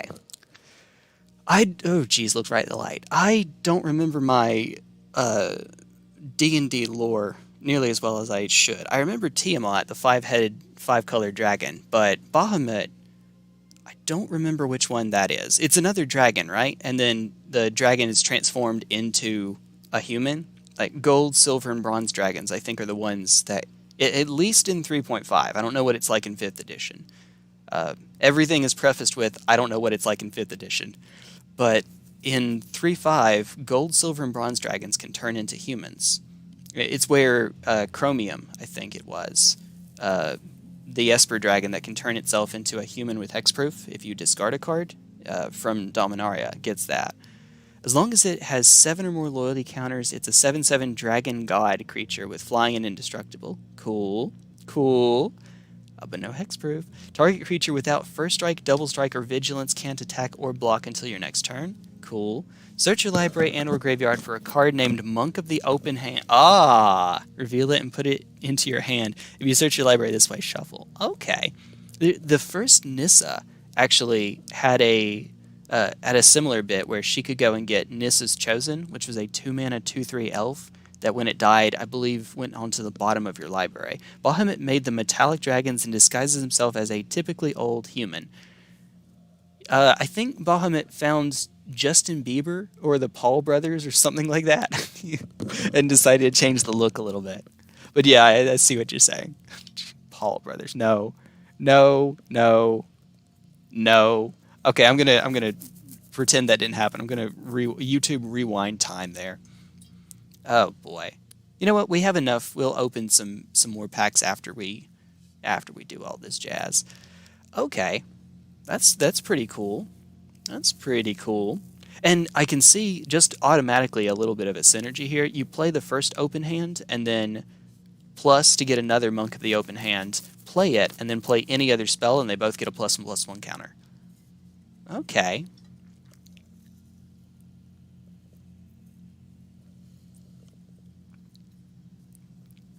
Grandmaster of Squadron Hawks, or something like that. Okay. That is cool. That is nifty. That's neat. If I had seen some sort of weird exile effect going on here, I might have thought, oh, this is the Wanderer. Because we never saw Wanderer's face, and Wanderer has this thing where Wanderer can't stay in the same spot anymore. Like, has to consciously think to not planeswalk away. Alright. Alright. I like that. Alright. Back to our regularly scheduled, let's see what sort of shenanigans we can do here. Alright. Blighted Admiral, this is for you. Finfect. There we go. Alright, and then we're still deciding on colors here because I didn't get a single one of those rogues. We might try mono. You know what? We have enough time. We can do mono green and Golgari and see where we go from there. See how we feel from there. Just to make sure. Yep, there you are. Yep. Yep. I was not wrong. All right, no death touch. Death touch. There we go. I didn't even need that many characters. Oh, and we're sorting by creatures, so we don't get instants or sorceries that add death touch. Okay, so the green 1-mana 1/1s are going to be prioritized over the black ones. So Typhoid Rats would be less beneficial. Is my sneaking suspicion here. Just right away, it's obviously less good than Foulmire Knight. This at least has another mode on it. And we don't care about the creature type rat. Not in this. I have a modern rats deck I haven't played in ages that has a rat lock using Cloudstone Curio. That is not what's going on here. And Swarmyard, by the way. Swarmyard's in there. Because I cannot help myself. It's just not a thing. Grim Dancer, if we're really going all in on black. What's your shtick again? You care about rogues. Okay. Nope. Nope. However, you're a rogue. Combat damage, venture into the dungeon. We're stretching. Alright, so Moss Viper, I will spin the common wild cards if I need. Blightblade, and I was wrong. I thought that there was another 1-mana 1/1 green death touch creature. Looks like that's not correct, though. They control a green permanent. Other than that, it's a 2/3 death touch for 2, hopefully. Deals combat damage to a player, draw a card. That seems pretty good. That seems okay. Death touch attacks 4 greater, +2/+2 till end of turn. This will not work. This will not trigger for us. Not for what we're up to. Flying death touch in Simic. Let's go. Let's go. Oh no. Oh no. Maybe it's in Historic that we have another one. That might be what's going on here. I'm just remembering a Historic card. Okay. So let's see. We're at 36 right now. Do. We have 2 Moss Vipers, 2 Typhoid Rats just off the top of my head. We can put in Adversary and then have it be a Curve Topper or a 2-mana 2/3 on a nice little curve. I can draw some CADs.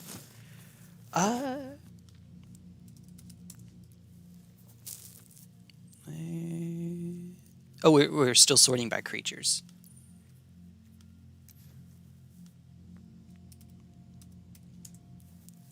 One, two, three, four. 1, 2, 3, 4. If we're going mono green, this is not an issue at all. Actually, let's look to see what we would have if we were just doing green here. Green, Death Touch. Alright, we would have 4 Moss Vipers, 4 Blight Blades. You're a 1, 2, we'll put Adversary in. How many do I have? 4. 4 is good.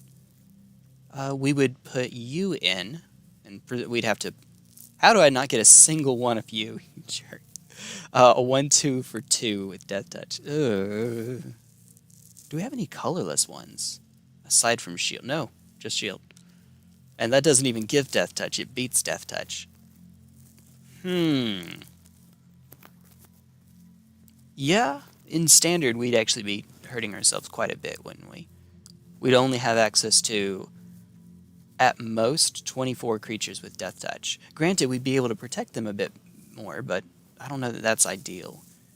Even with, like, we're not going to be attacking with Death Touch creatures without Finn. I mean, we can attack with them, we just won't be winning if we do that. At all. Oy, oy, oy. Oy, oy, oy. So yeah, we kind of need to dip into black, don't we? 24 creatures, Ranger's Guile, Snakeskin Veil.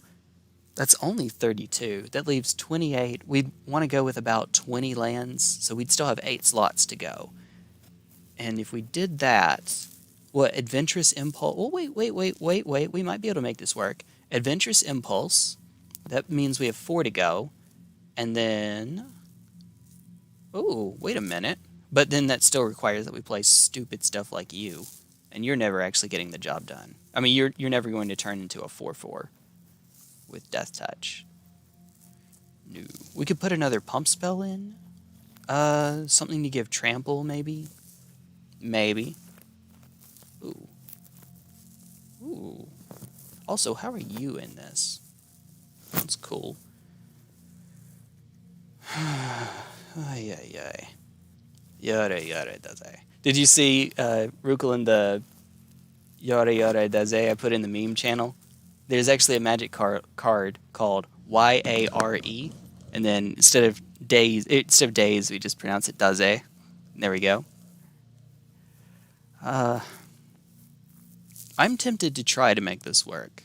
It seems less than ideal, but maybe we could make it happen. Somehow these are the only Death Touch creatures that let's go for Golgari actually. Let's put black in as well while we're at it. Even if we don't have as great options as I would like. Alright, so Typhoid Rats. Get a few more of you. If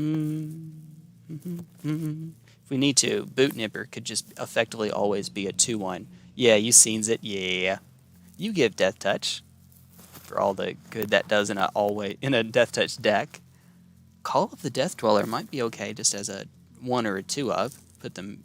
I mean, they already have a Death Touch counter, but this is just a nice little 2-for-1 to reanimate them, I guess. We already have it as a 4 of. Death Touch creature with a Death Touch counter. I guess it also does give Menace, which matters for Finn. So that's not so bad. And it gets Finn back. Yeah, let's maybe do that as a 2 of. Alright, so we're at 60. Let's see. Can drop 2 of you. You can't actually come back with Call, can you? Nope. Nope. This would be with the set of Moss Vipers and Typhoid Rats. They're common, so I don't mind spending wild cards on those if I need. Still with these to protect Finn, but they're less beneficial now, I suppose. If we don't find Finn, we actually don't have a lot of power, so we are in a bit of trouble if we're relying on the guy. So for that, we probably would like to put Adventurous Impulse in here somewhere, so I can take out Adversary altogether, and we're going to cut down our lands anyway. So let's put Adventurous Impulse. Ooh, only 3? Nah, let's just go with the 4 so we don't have to spend a wild card on you. So 4 of you, that seems good. And then we'll drop these down. That's enough to shut off the normal. Oh, wait. Before the elf queen will aid you, you must find a way to cure the strange rot afflicting the roots of the ancient trees.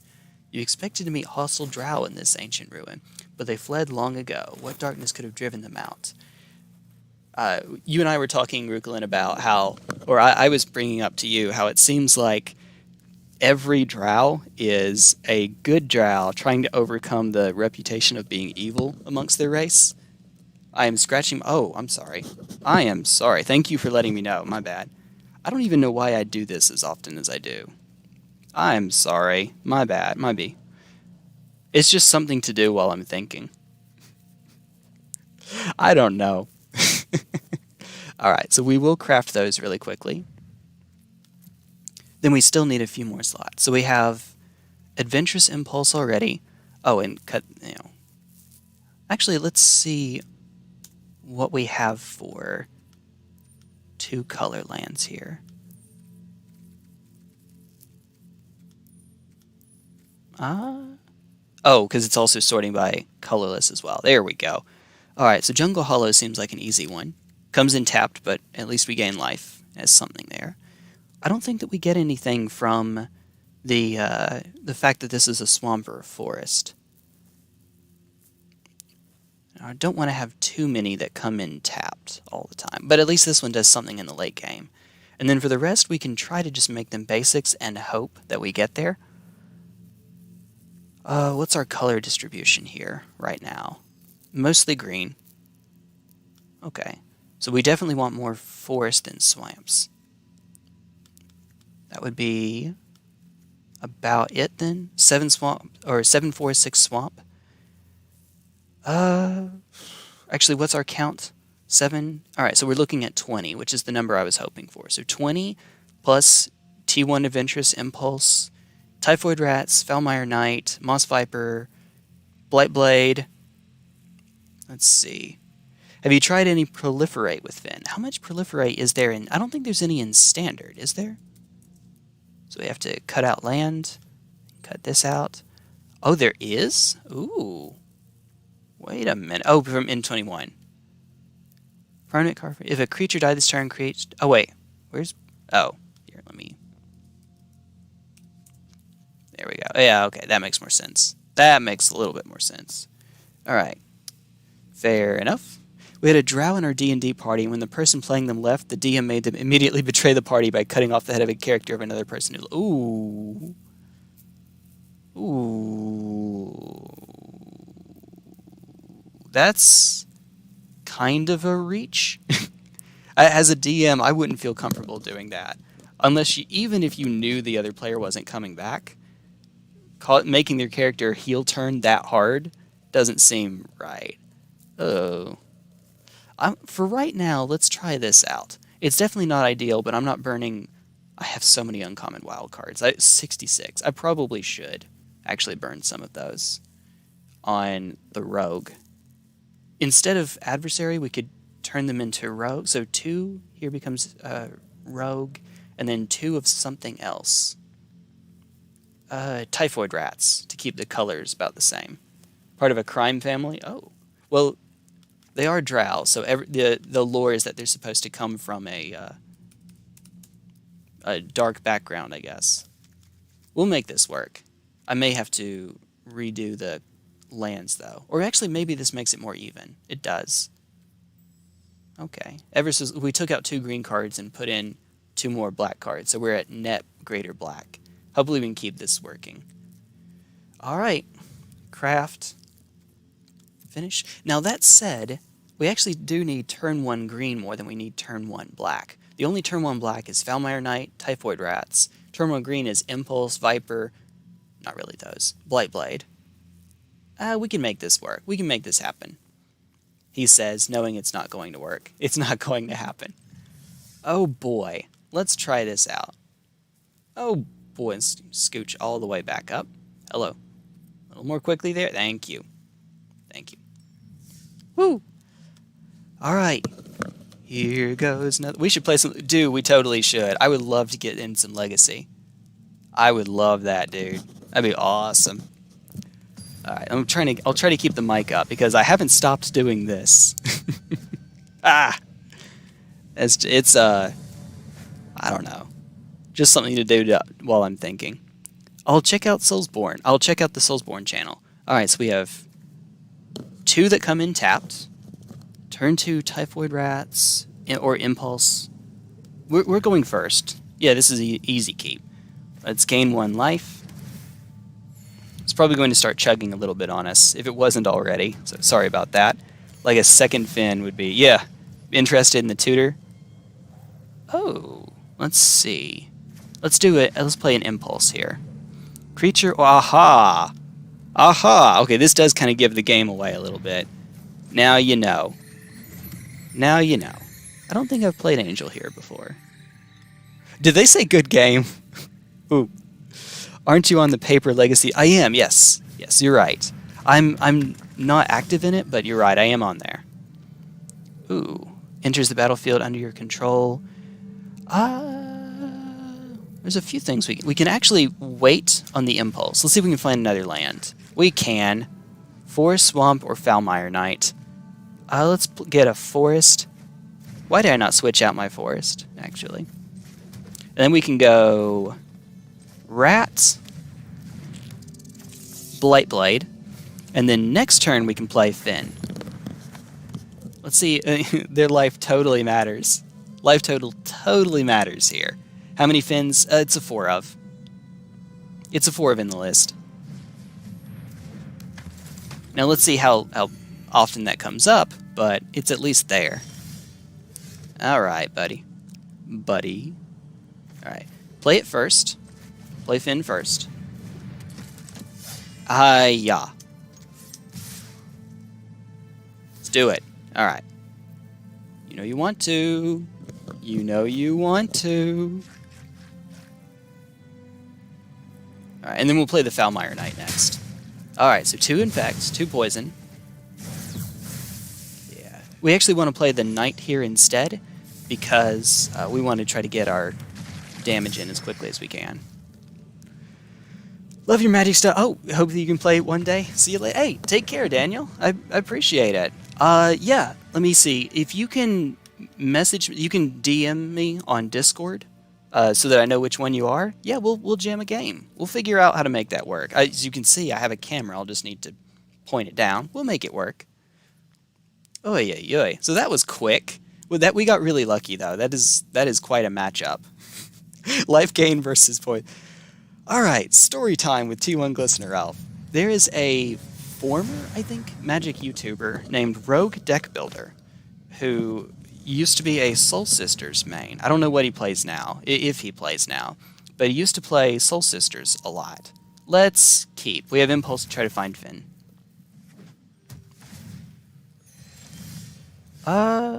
Okay, so since we have so many 1-drops, I'm actually going to start off with...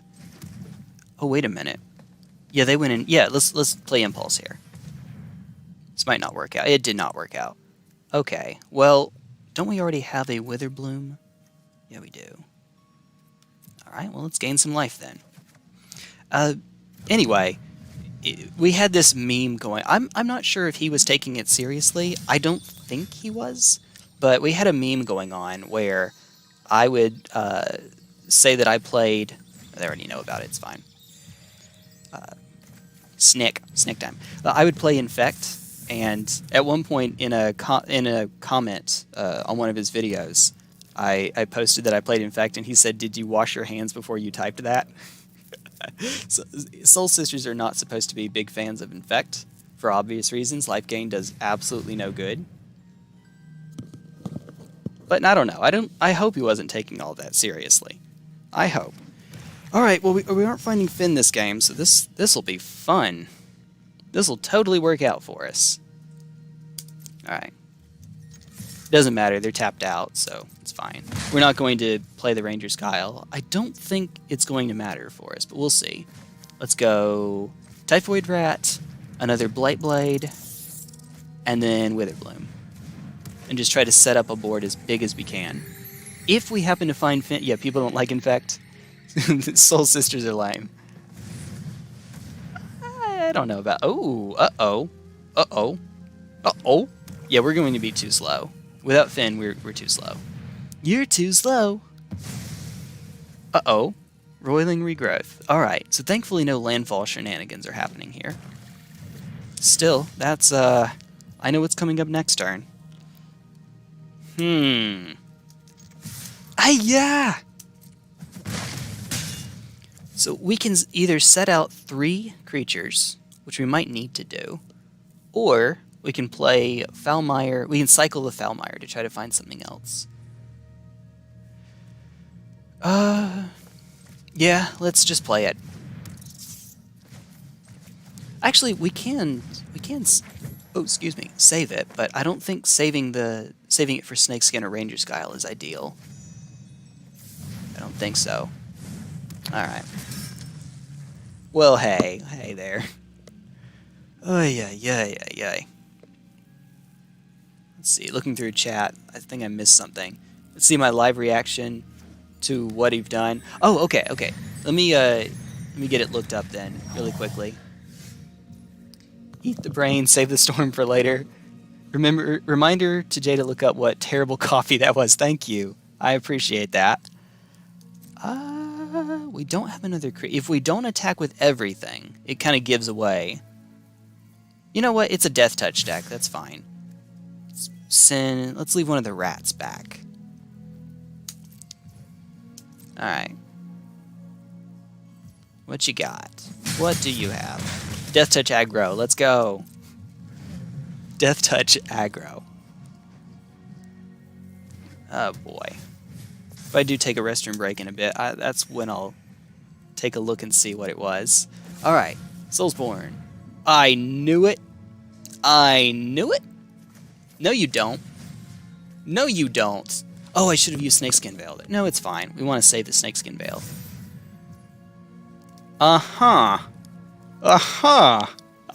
Hey, we are playing Infect. We got to do an Infect play. Let's go. Alright, Soulsborne. CJ, I'm looking it up. Alright. Oh, geez, that's a huge creature. No trample, though, thank goodness. Oh my gosh, CJ.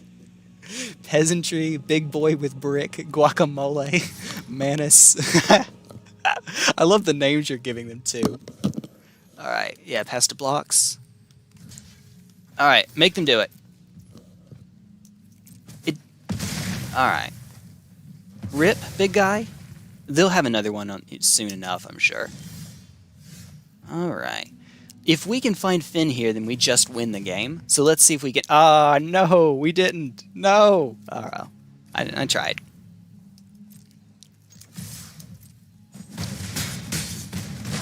I hoped. Alright, Blight Blade. And then pass. Oh my goodness. Chapel Giant. Oh, I remember you. Dog, Church Servant, Vicar Amelia. Oh, look at how many Vicar Amelia was. Jeez. Hunter, Old Lady, Big Axe Boy, Gravity. Oh yeah, so Gravity. I remember Gravity being a problem. I remember Gravity being a problem. That's a sentence. Alright, so next turn we should have lethal. Let them cast the creature. Oh no, they're searching first. Okay. Well, we'll see. Yep, okay, there we go. We have lethal. Remember, we have Ranger's Guile, Snakeskin Veil, so we can just apply them to whichever creatures don't get blocked. Alright, well, we did it, folks. We did it. No, wait a minute. Wait a minute, no we don't. 1, 2, 3, 4, 5, 6. It's only lethal if they don't block. We can get them down to 1 if they block. Let's make them do it. Ah! Okay.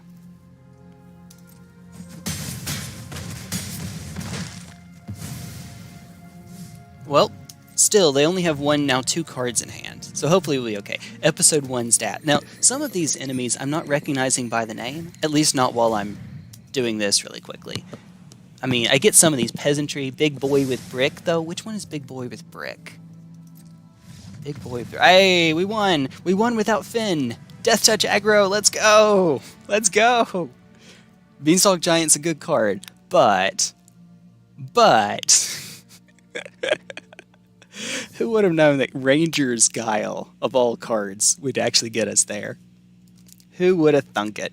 All right, I missed some chat, didn't I? Reminder today to find out who cares about people who complain about infect. I love you, Blighted Admiral. Can you give me just a minute? I'm going to run by the restroom really quickly. Also, hi, Steam. Thank you for telling me you're updating in the middle of the stream. I appreciate that. Hey, give me just a quick old sec, eh?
So I'm back, and I have the answer to the age-old question. Hello? That's not it. That's the wrong one. There we go. That's more like it. I have an answer to our age-old question. Which coffee was that? It was Dunkin' Donuts. Which shouldn't surprise anyone. The troll who pushes the fireball among being in other places. Oh, okay. See, I think I know the one you're talking about, CJ. So the one across the bridge where there's the four of them and they push a ball. That big guy. I didn't know that was a brick. I thought that was a hammer or something. I see what you're on about now. And thankfully, we only got killed by it once, it seems, or the minimum number of times given on there. We died fewer times to guac than I was expecting. I didn't go through with the cheese strat, so I'm a little proud of that. Manus only took one. Wait, I did die to Manus, didn't I? Yeah, I did. I didn't quit out, I died. The one attempt we did against Manus where I kept Manus, Cleric Beast, where I kept trying to punish him, it's called Dunkin'. Yeah, Dunkin' Espresso is super bottom tier. Anyway, where I tried to see if you could actually parry him, and apparently you cannot. You can break his limbs, you can break his head, because Bloodborne, but you can't you can't actually, yeah, no. Anyway, and then the second time I went in, took it seriously and killed him. We had something similar happen with Evangeline and me on, yeah, we'll play Finfect again, and then we'll jump into either ranked or casual with a non-Brainstorm deck really quickly. When Evangeline and I were playing against the Curse-Rotted Greatwood in Dark Souls 3, the first time we didn't die, but we tried to hit its other weak spots and we couldn't succeed. So then the second time we took it the normal way and just first try. There we go. Well, not first try, but first actual try. This is a lot, but we get a turn one. Oh wait, doesn't matter. It's a turn one creature. We can't play it. Yay, tapped mana. Woo. Artisan. Woo. Alright, hi Scorp. Scorpidorp. Does not have Death Touch. Feels like it should, but does not. Okay, so we can go... No, we can't.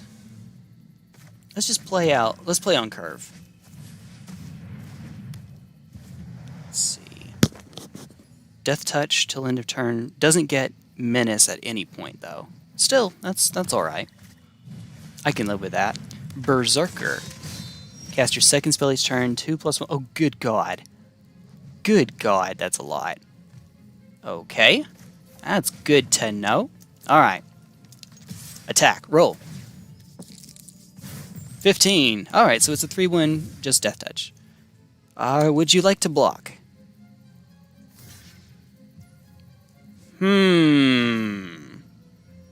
this one, we actually would like to put a counter on it, I believe. It's a good enough creature. Bang. Alright. So yeah, drain 2. It's cool, cool. Let's play out the other creature before we play the Impulse. It's a Swamp, though, so that ends our turn.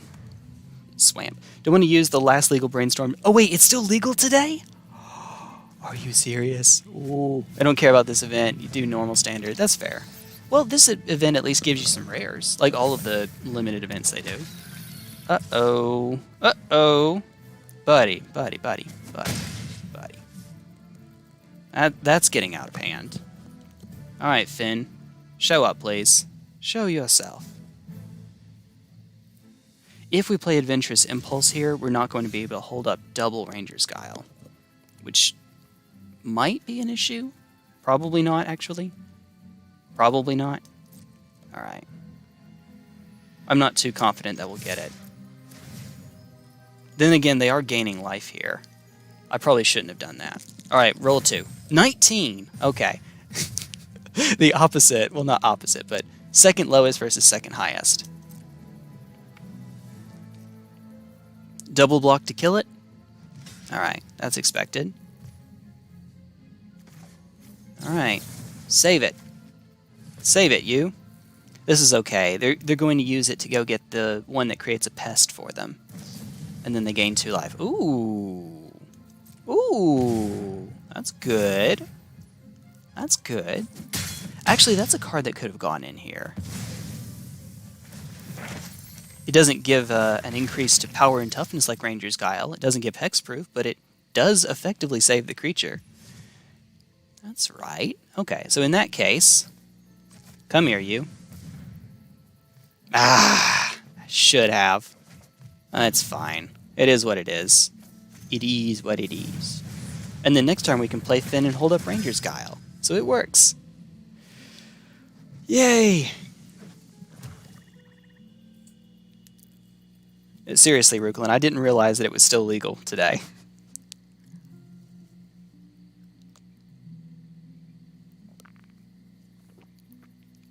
I was about to try to go in with mono red Arclight or something.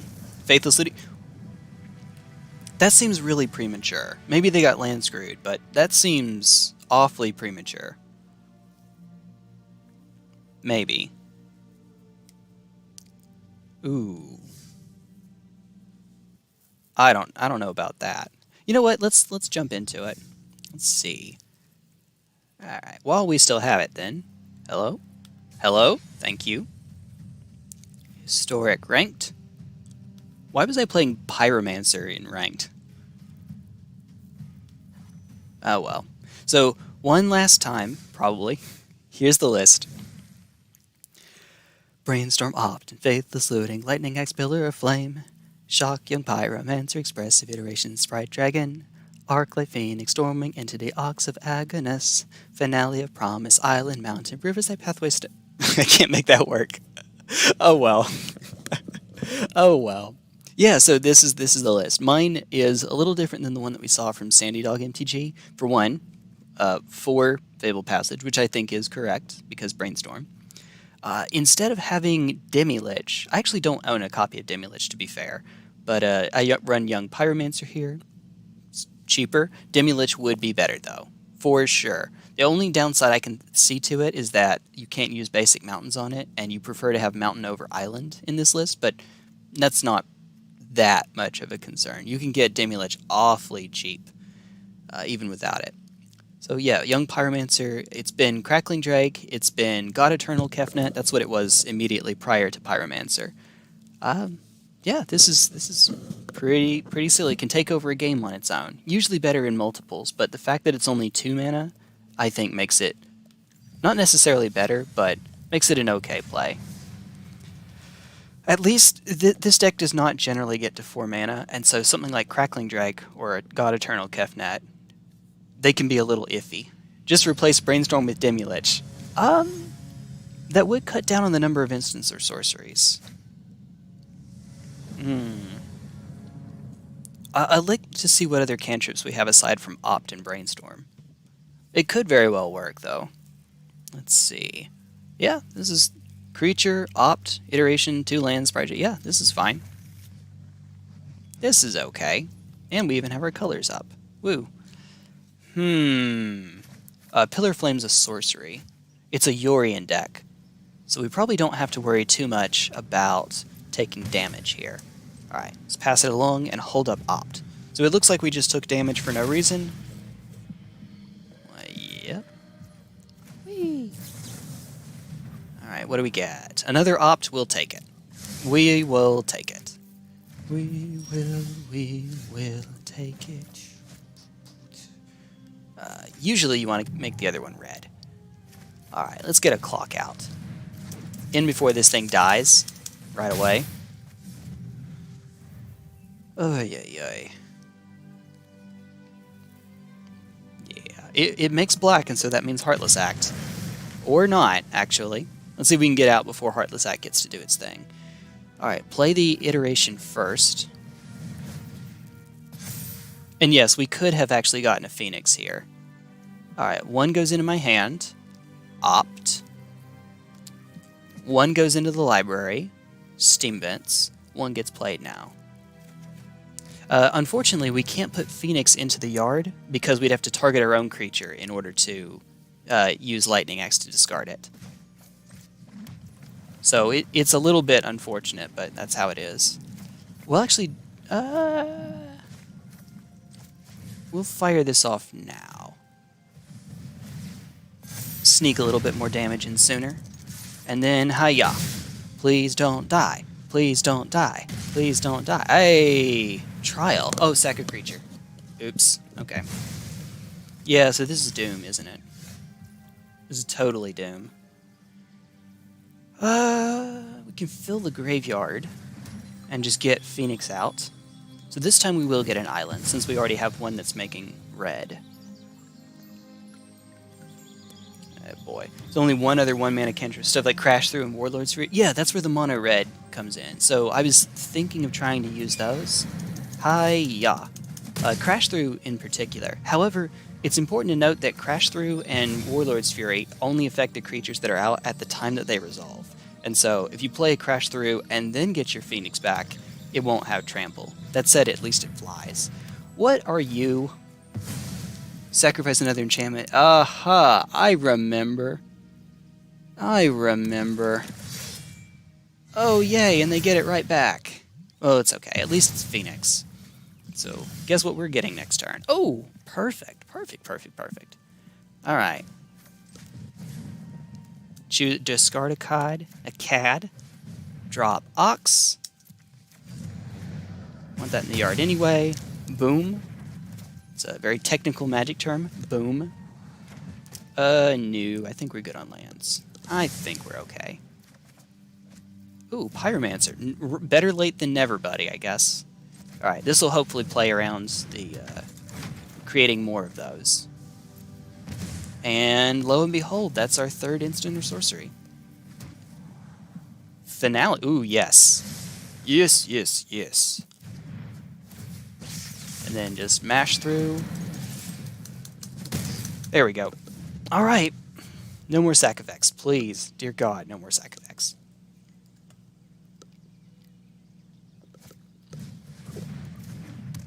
Why am I saying that? I just have a token out. Now, Doom Foretold, I don't believe lets you sack tokens. I think it's the one, non-land, non-tokens is what it requires you to sack. So I would have to sack one of these two. Spoiler, it would be Phoenix. Especially since we have Finale out. Sack effects, yep.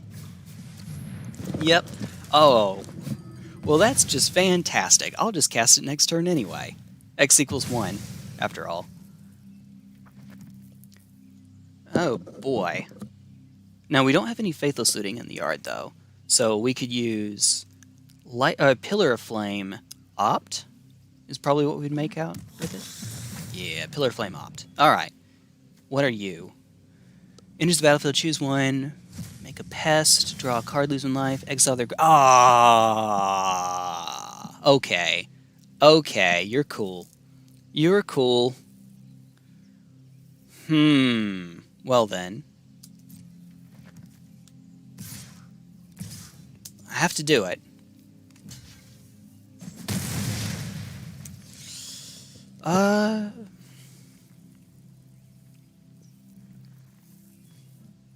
That's not fun.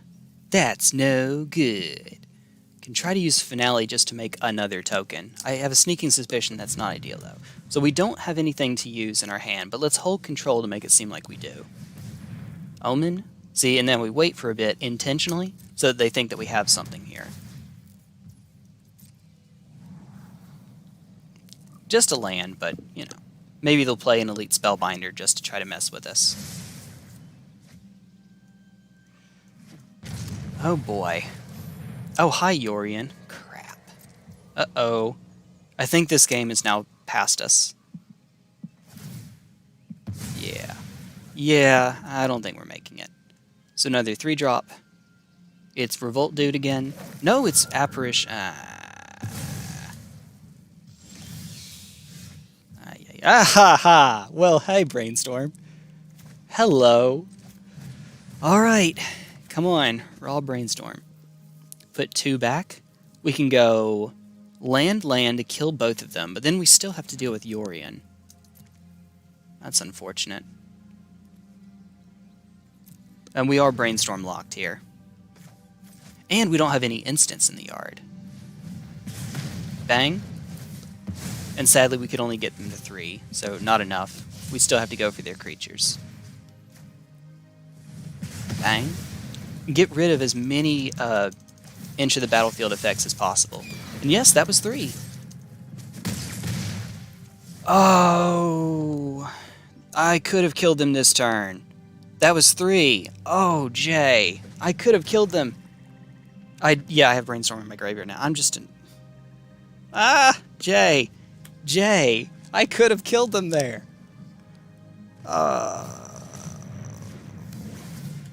Yeah, when I was thinking of how many spells I cast, I forgot I cast Brainstorm. Brainstorm Pillar. Okay, yeah, that was real freaking smart, Jay. Real freaking smart. Alright, make me sack a creature. I'll sack the 1/1. Come on, Jay. Are you sacking Yorion? Nope, okay. Oh, good. Oh, good. I could have sacked Phoenix there, actually, because I'm about to get Phoenix back this turn anyway. Oh, Jay.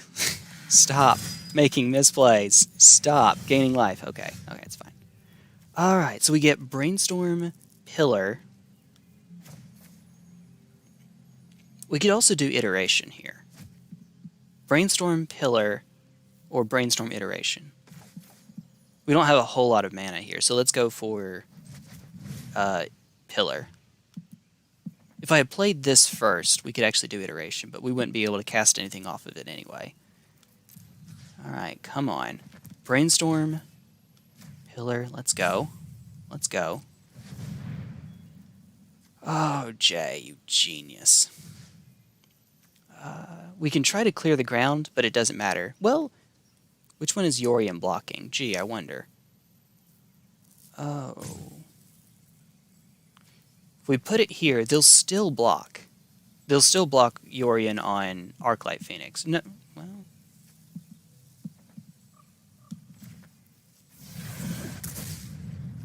Alright, Brainstorm. See what we get. Oh, Faithless Looting. Right on time. Put 2 back. And we know that with Faithless Looting, we're unfortunately not going to hit. Alright. Yeah, even if we did play it this turn.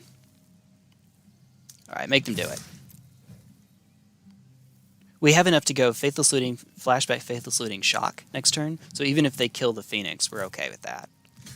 It's not ideal, I guess, but we can Shock Yorion and then force them to lose the Yorion if they want to block the Phoenix. Hi, Deputy.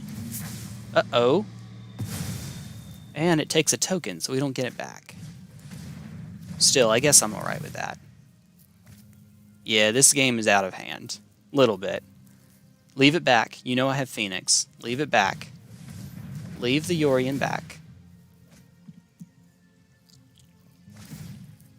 Yeah, I may or may not have misplayed this. To get another creature. Yeah, yep. I may or may not have misplayed this a bit. A lot. A whole lot. What are you? Enchantment card, reveal it, put that on top. Uh-oh. Uh-oh. Is it Omniscience?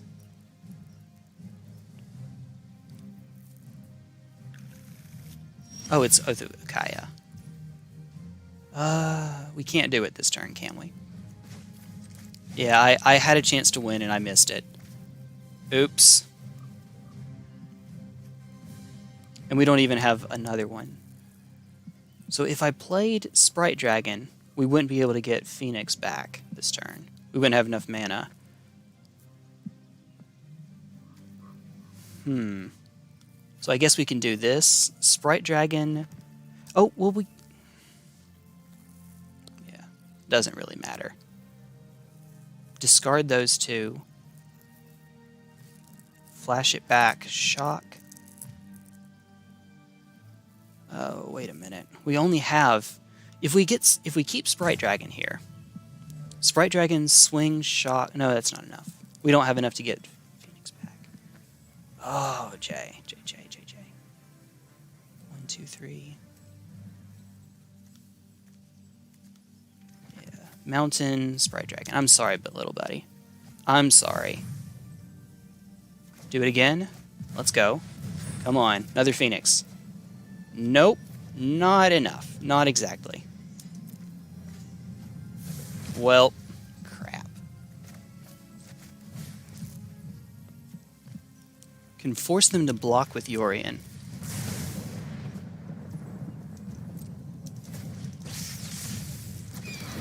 And lose their Yorion.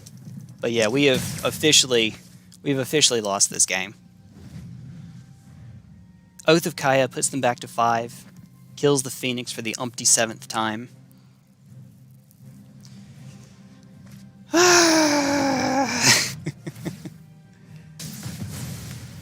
Bang. Ouch. They know I have one card in hand, and yeah, we're in trouble. Hi, Thassa. We're only in a lot of trouble. Only a lot. Yeah. If I find a finale here, we can go Pillar, that'll put them to 3, Phoenix after casting 3 spells. And so that actually would do it. If we found our second copy of Finale off the top here, then that should do it. Anything else, though, and I think that we're done. Expressive Iteration into Pillar and something else would also do it. Crap. That just blinked. Yeah, no, never mind, because they can blink Oath of Kaya and get back to 8. Yeah, they got me. That was wholly my fault, though, so live and learn. Woo! Live and learn.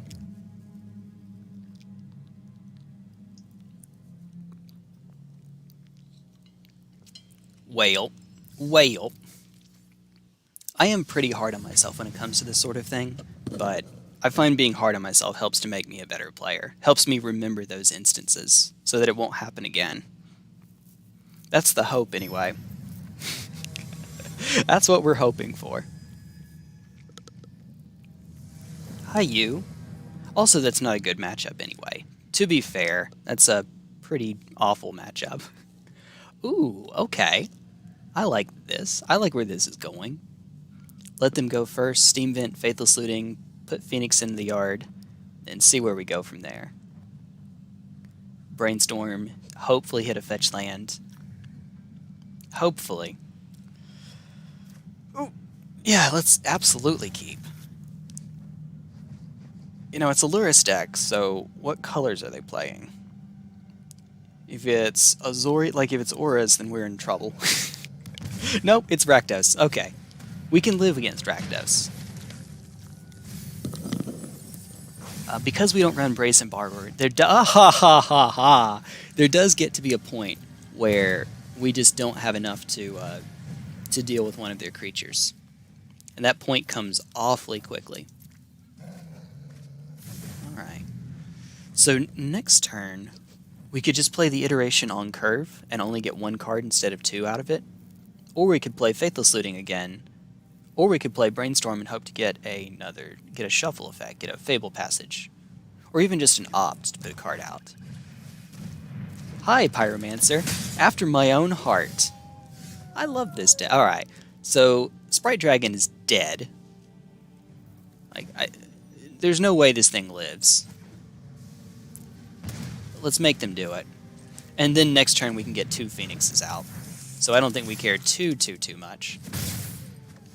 Well, I say, unless we have awful luck, we can get two Phoenixes out next turn. Hey! Okay. There's not a great choice for them here. I think you hit Brainstorm, but there's not a great choice. Stormwing Entity is okay, but they know what's coming.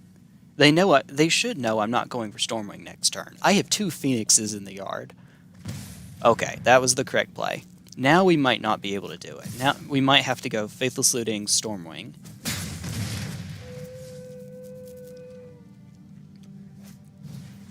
Village Rites, okay. Yep, that's good. They didn't hit a land, right? They're still stuck on 2, so even if they had Kroxa, then, it's not going to matter. Nope, never mind, they found one. I lied. Oh! Oh no. Oh no! Okay. Shock, Faithless Looting, Stormwing? Just to make absolutely sure that we have something going. And it gets it. They're not playing Heartless Act. Pyromancer does not play Heartless Act. Or Luris Pyromancer. Oh, we don't need the second one. And too many iterations. Too many cooks will spoil the pie, right? Play it in main phase because why not? They're tapped out. Ooh, uh-oh. Uh-oh. No. No. Uh-oh, okay. Well, Next turn, if we can get Phoenix out, then that means we've hit at least 3 prowess triggers, so 5/5, 6/6, and 2 3/2 flyers, and then we should have it. Big if. We wouldn't have had it with those draws, though. Okay, here comes... Nope. No, they don't have it in the yard yet. So they don't... No worries about Kroxa just yet. Just yet. Faithless Looting. Actually, even if they kill the Stormwing Entity here, or the Sprite Dragon, either one, we still win if we can make the Phoenixes this turn.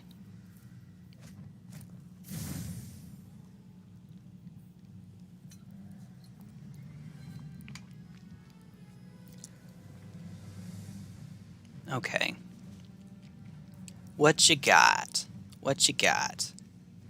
I don't think I've played you before, by the way. Hi, Arcanist. Too little too late? I think? Okay.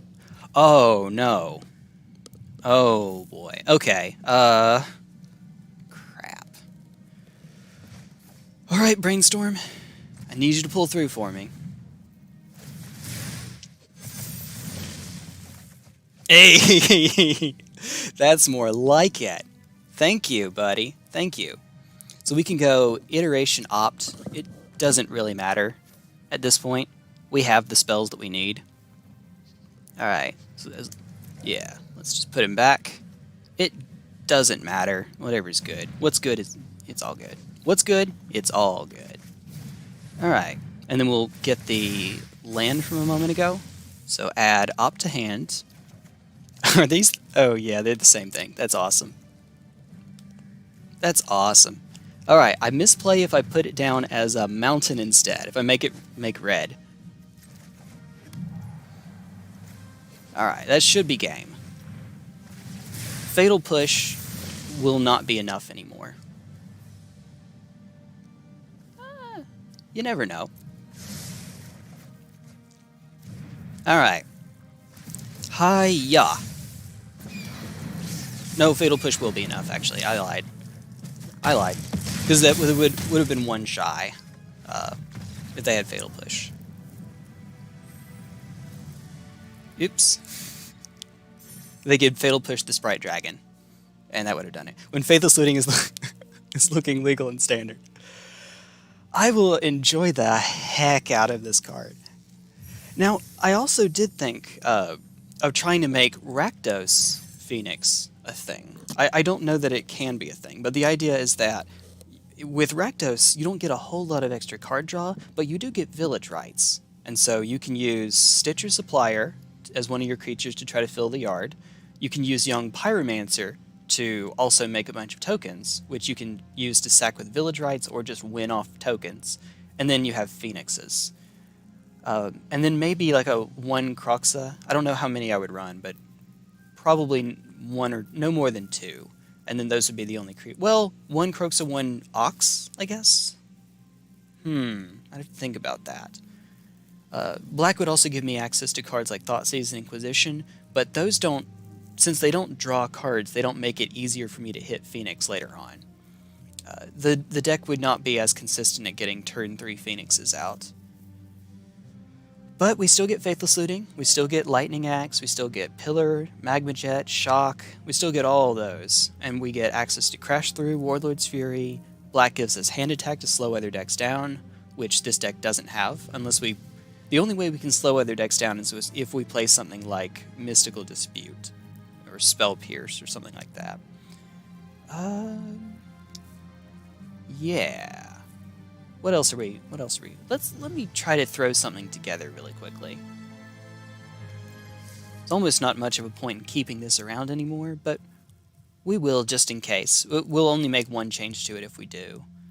Brainstorm into something else.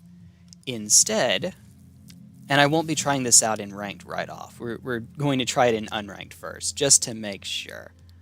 What is Burning Hands again? 2 damage? Okay, cool. Let's see. Format Historic. Arc. There we go. 1, 2, 3, 4. Young Pyromancer. 1, 2, 3, 4. Blood Crypt. Oh yeah, that's right. Well, you're here, so we'll pick you up. Oh, we only have 1 Innocent Blood? We'll keep it at 1 for now. This won't necessarily be in the final list. Just putting it in so I can remember it. Still? Thank you. There we go. Alright. Black, red, multicolored, land. Let's find all the rest of them. 3 pathways. A summit. Fable Passage. Doesn't do us as much good here, though. It fills up the yard for Croxa and Ox, and deck thins for Faithless Looting. We'll come back to this in a bit. We'll see what we do with all this jazz. Yep. Get rid of you. You know what? Actually, instead, I could just go. Ta-da! 1, 2, 3, 4. And we'll put in Mountains and Swamps. No way it's going to be that high. For right now, let's just keep it at 20. Alright. Okay. Yeah, I can spell. Stitch. Take it out. Take lands out. 1, 2, 3, 4. Croxa. Just 1 for now. Ox of... That should be enough. Nope. Yep. Okay, close enough. Alright, so 14 creatures. Stitcher Supplier isn't really a creature for the purpose of winning the game, but whatever. And then some number of Dreadhorde. Arcanist. This is a lot. This is too many creatures, but we're going to pretend this is a thing for a second. Just for a bit. Hey, what's up, Gandalf? Going to go to bed, just say hello, have a good start. I appreciate it, thank you. Make it high. I'll do Crocs of Agnes, yeah. There we go. We're so punny. Alright, so we're at 47 out of 60 with should be 20 lands. Took out 4, 20. Okay, good. While I'm thinking about it, Smash, Shatter Skull Smashing. Oh, what is it? Not Malakir. Malakir Rebirth could be a thing. These are just to remind myself later on. Agadeem.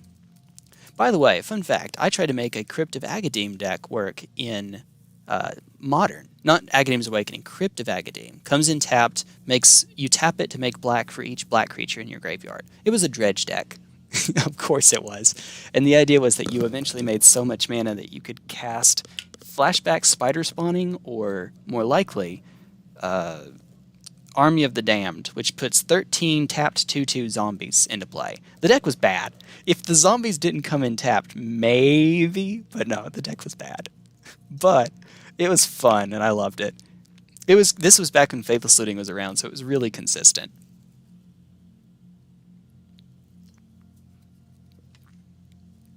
If I can just power through that last little bit of Dunkin' Donuts coffee. Ooh. Ooh. Ooh. I don't normally like to add anything, any creamer, certainly not any sugar or whatnot to my coffee, but that one makes me want to, for sure. Ooh. Let's see. What was I don't remember what the card was. There it is, Spikefield Hazard. Again, this is, maybe it'll go in, maybe not, we'll see. But it's a 1-mana one that we can get back with Dreadhorde Arcanist. Same thing with Malakir Rebirth. We can put it on the Dreadhorde Arcanist while it's attacking, so that even if they block, we get it back. But otherwise, it's a land. And I don't know, Conspiracy Theorist T1 Conspiracy Theorist activated. I think that the Shuffler is such that when it decides how many lands you get, since the Shuffler most of the time will give you about 2 to 3 lands, regardless of how many lands are in your deck, it'll pretty consistently give you 2 to 3 lands. But it doesn't count these as lands, so if you're a deck that wants to get more lands, like say a control deck where you're okay with having 3, 4, 5 lands in your opening hand, you can add more of these to try to make it push you up just a little bit. For example, I have a deck in here that is Azorius Wraths. Whenever I get a kill X creatures quest, I turn to that deck. It plays Doomscar, Wrath of God, stuff like that. The usual. But for that deck, I intentionally, it will still only give me about 2 or 3 lands, which is not ideal because we're playing 3, 4, 5 mana spells. So I intentionally make sure to put in like the 1/3 for 2 mana that gains you 2 life, and Drawry Disruption, a 2 mana counter sensor. It's like a Force Spike, but you can make it come in tapped as a land. Stuff like that to try to push my land count up. I think that that's how that works.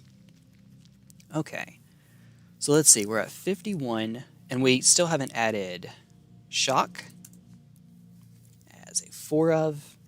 Still only have 3 of you, so 1, 2, 3, 4. We could put in some number of Lightning Axe, though bear in mind that if we flash it back with Finale or Dreadhorde Arcanist, we aren't going to get... We're still going to have to discard a card as an extra part of the cost. Finale as a 2 of. This is silly. This is not good. Don't actually do this, folks. Do as I say, not as I do. Alright, so Innocent Blood, good for making us sack our own Stitcher Supplier, and it works with tokens from Young Pyromancer. So just a 1 of is probably fine. This is really creature heavy for a Pyromancer list. Effectively, it's 18 creatures if we count Crocs and Ox. And Phoenix. Granted, those we usually want in the yard anyway, but that's... I don't know, Chief. I don't know about that. Oof. Let's see. Oh, and how many lands does it say I have now? Alright, we're still at 20. Good. Good. This is probably too many. I need to try to find some more. I could put in 1 more pathway if I burned a wild card. But I might get one just out of a Kaldheim pack, so I'm not... Well, it's okay, because then if it would have been a pathway, it would just turn into something else. Blightstep turns into another rare. It's not like uncommons and commons where it just gives me vault progress, which I totally need. More Dragon Skull for the same bit, but I don't know. The fewer basics I have, the less good these are. We don't have the fast land. For right now, I guess this is okay. Let's see. So what's the color breakdown in the list? Not counting Phoenix. Remember that Phoenix doesn't count for this. So that's effectively 20. 17 and 20. This one multicolor in here is Croxa. But we shouldn't actually be casting Phoenix. If we do, the game is... Well, maybe. The game has gone on awfully long if we do. Let's see. Usually it'll be for 1. Oh, we aren't running Thoughtseize. Ooh. That needs to be in here somewhere. Maybe take you out. Innocent Blood, Fatal Push, keep Blood Chief. How many instants do we have, though? Shock, Lightning Axe, but that requires discard. Village Rites, but that requires sacking. And Fatal Push. We can drop the Malakir Rebirth. Maybe we should anyway.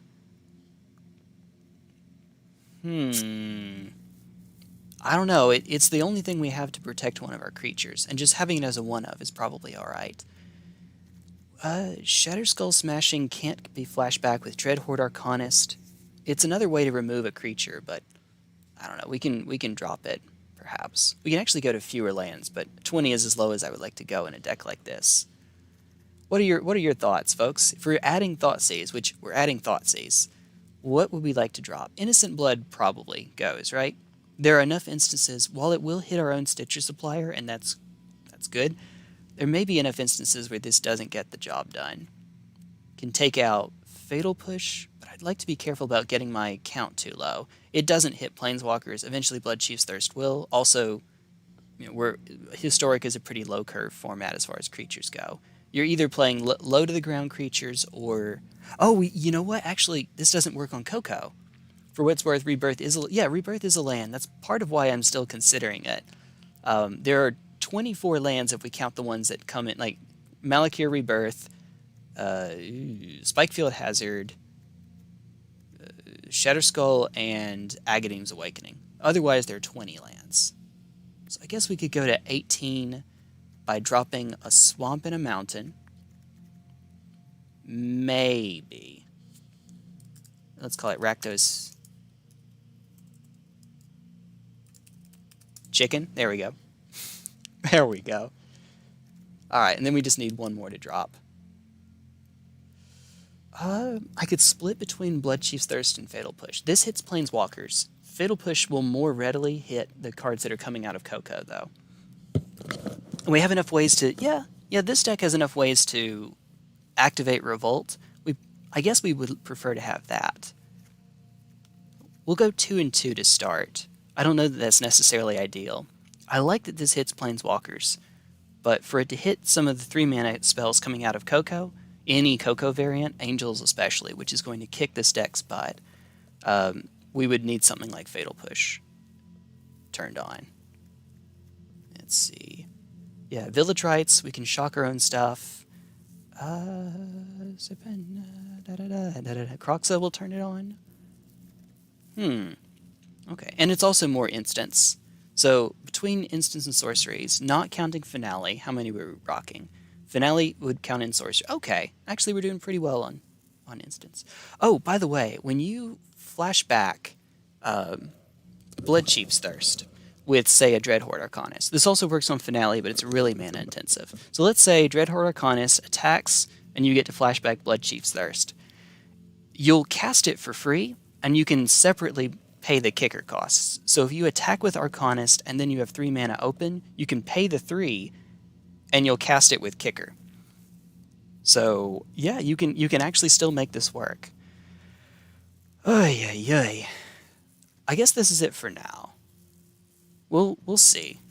I could also try... Let me put some of the cards that I'm considering in the sideboard just so I can remember them for later.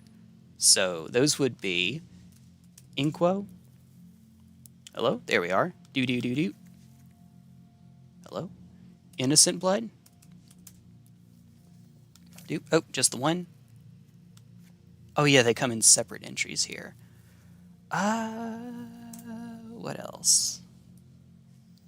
Oh, we only get 7, by the way, so because this is best of 1. You missed my deck tag? I'm sorry. I don't do them as often, you're right. I guess this is kind of a, not a deck tag, this is a deck construction video now. This video is all over the place. Banned and restricted announcement, pack openings, an event, ranked, deck construction. I don't make as many deck techs because I'm doing a lot more streams. I play X-Mage, I play Untap. So if you're on Untap, that'd be cool. See you over there. I haven't really learned X-Mage, so anything else? For right now, we'll call it, and we'll play a game with this silly little list of ours. All right, so 18 lands. You know what? You're here. You're here, MD. Let's open one more pack while we're here, and then we'll jump into the games. At least one. We'll get at least one in with Rakdos Chicken. Oh, hi. Death Touch, wrong colors for what we were trying to do, but that's all right. Has first strike, and then whenever it attacks, venture in the dungeon. Nice. I've seen this. I've gotten hit by this in standard a time or 12. And then 5 damage target creature, roll a d20, 2 damage to each player, and then 2 damage to each opponent. For 5 man, no. I mean, for limited, this is cool. Otherwise, maybe not. Another wizard class? I think it's trying to tell me something. Maybe. We might be getting a message here. Blighted Admiral, you've been off Untapped for a while because you got bored with it and most people were dumb. Next time that there's an event for the Untapped Open League, remind me to invite you, Blighted Admiral. Remind me to invite you. If you're having to remind me of that, then you already know, but whatever. Alright. Also, it's a Phoenix deck, and I am not running Crash Through. So this might not work out all that well. Maybe not. Maybe not. I need more spells with flashback, I suppose. Cheap flashback, not edict, for example. Okay. Let's go first in Thoughtseize. Switch them around. Yeah, so there's on Untap, there is a series of leagues for basically every format that exists on there. So not historic, but otherwise, that's where I play Vintage. All right, so let's see. What's in our hand again? We don't have any creatures except for Ox. And Phoenix, we're okay. Phoenix can come back. Ox can come back too, albeit slowly. Search. Take away Search. That one will bite us later on if we let it stick. I'm not too worried about the Heartless Act. By the way, if we escape Ox, it'll come in with a counter, so we're not actually worried about that either. Because we don't have a way to get a creature down, let's just play the Fabled Passage and pass. This is a slow start for us.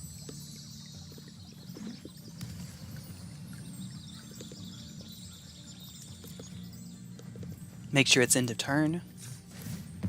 Pop it. We can play around Censor as well. Once we know about it, the card's significantly less awesome.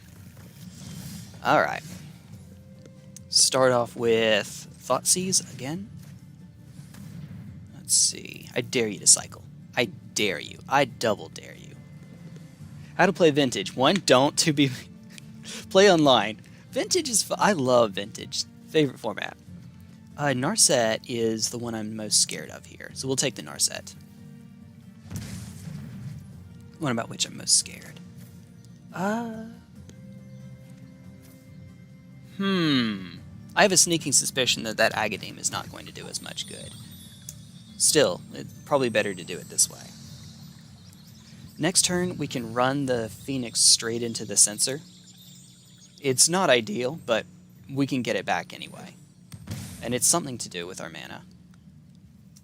Alright, make sure we move on. They don't have a fetch land up, so Fatal Push Revolt will be off. Let's get another mountain because we have another black in Agademe's Awakening. On second thought, we just found yet another land, so I'm actually inclined not to do that. Okay.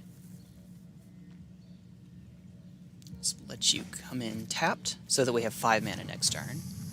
And then we'll play Phoenix. do our thing. Life total doesn't matter here, after all.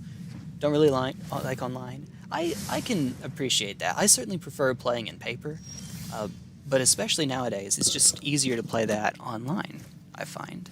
Alright, we will force them to spend the Heartless Act on it instead, then. Ow. Oh no.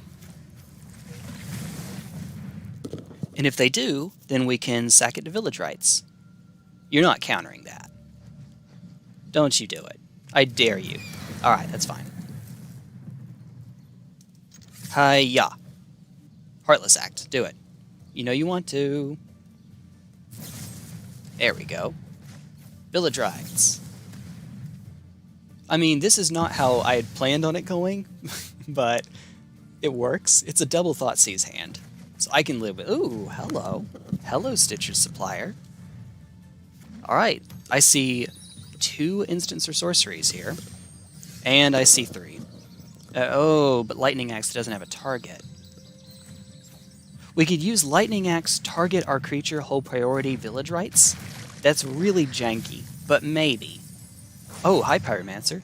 I don't have claim to fame. This is what happens when you just make a deck quickly, unfortunately. Discard a card, target you. Yes, I mean you. Alright, submit. What? Oh, we have full control on, that's why. Alright, drop you, buddy. And then, for my next trick... Oh yeah, that's right. Sack you.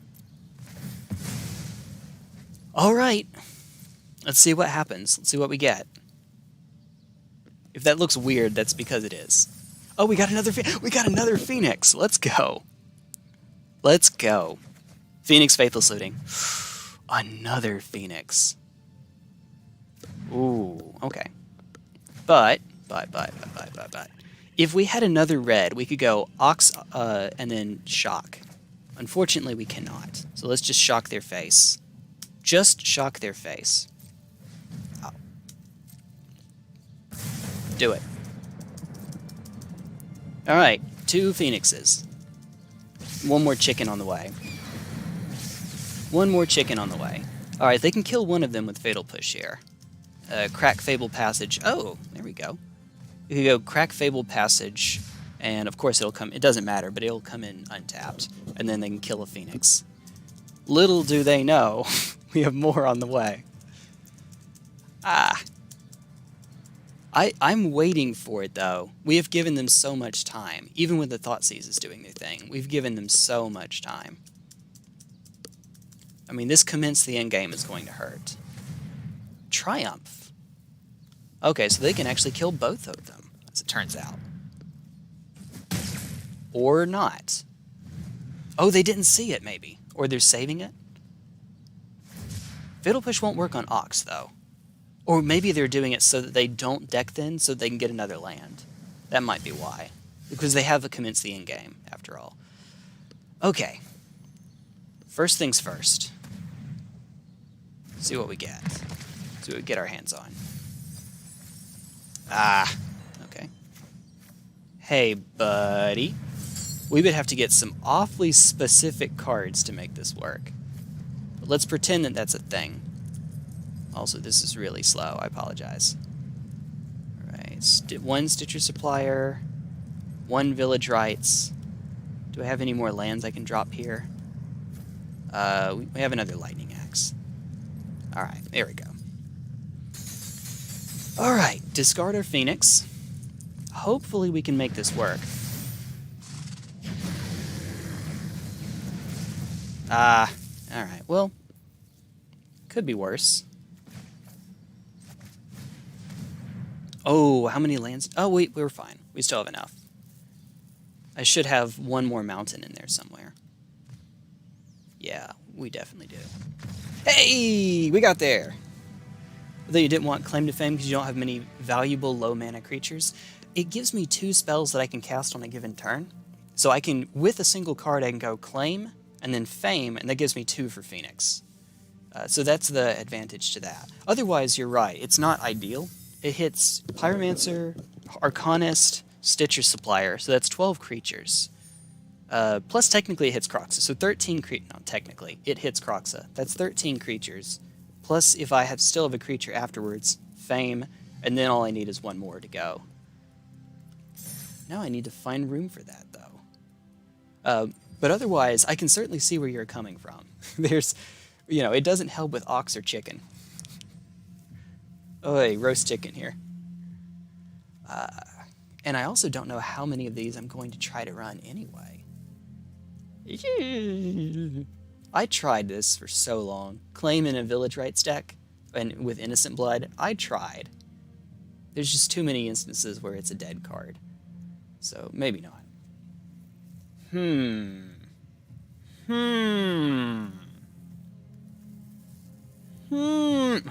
Finding room for it, though. Oh no. Oh no. We might have to start cutting into some of these. Let's see. We would go to 18, but effectively 22 land. That's what we're at now. 18 actual lands, 22 counting these.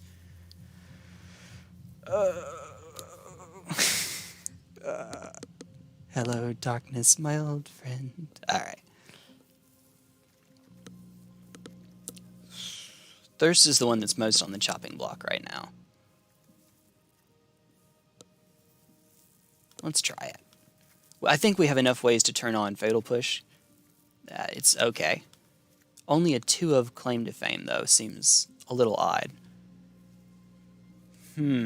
Early game, though, this card, it can be kind of dead. It saves me, like if Pyromancer gets killed, though, and especially if I have another land, it saves Pyromancer, and I still get another token, and Pyromancer gets to swing for 4. Yeah, just a 2 of, I guess. I guess that's alright. I don't know how many the right number is.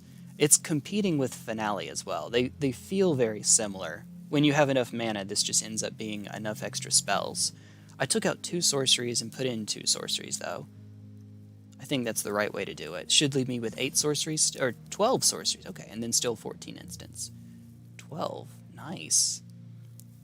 Alright. Honestly, for right now, I might call it, because I still have... I am behind on the Infect Guide.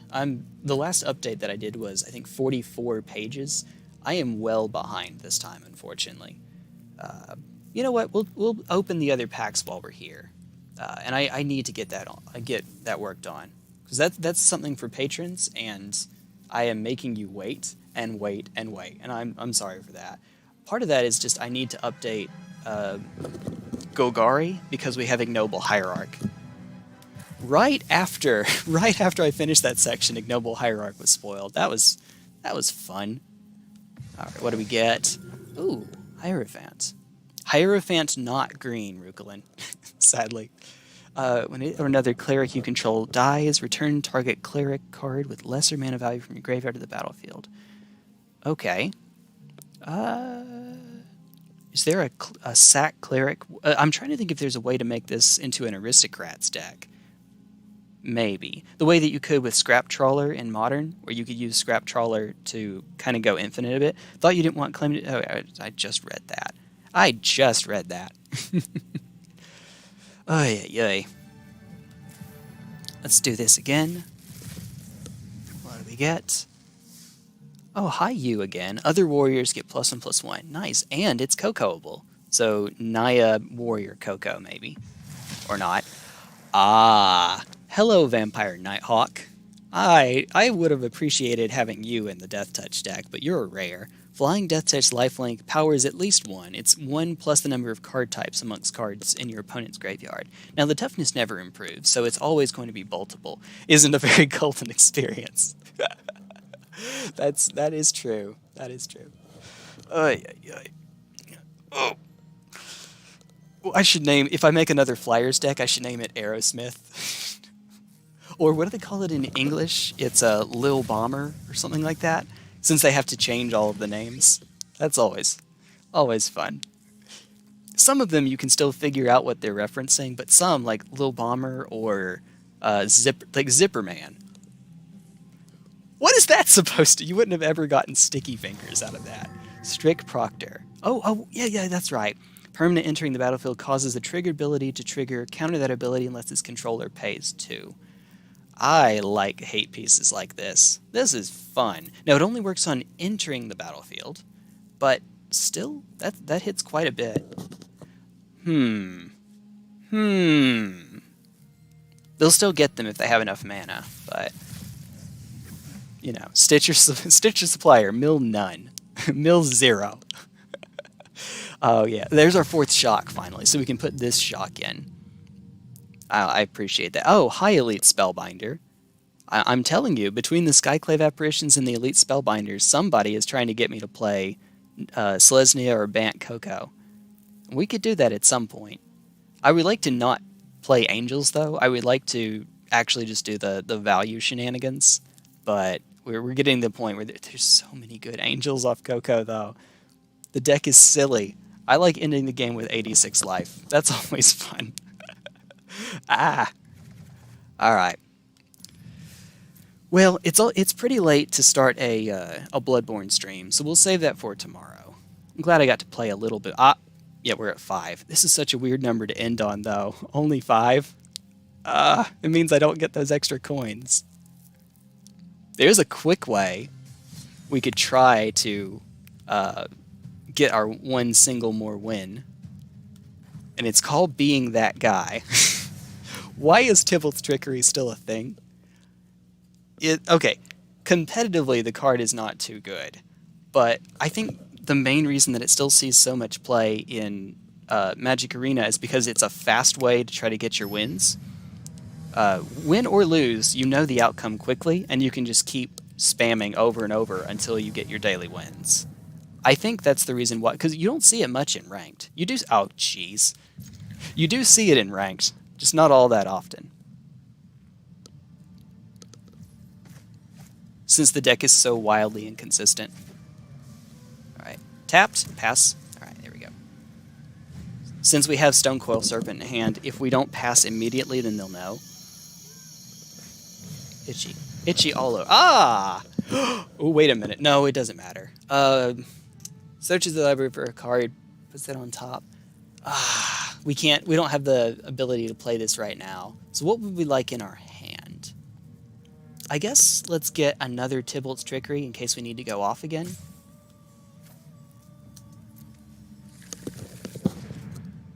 We can try to go off again.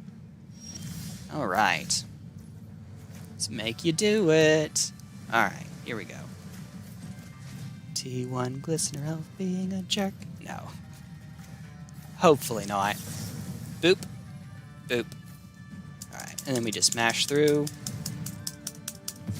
Woo! Nice. Alright, what do we get? What do we get?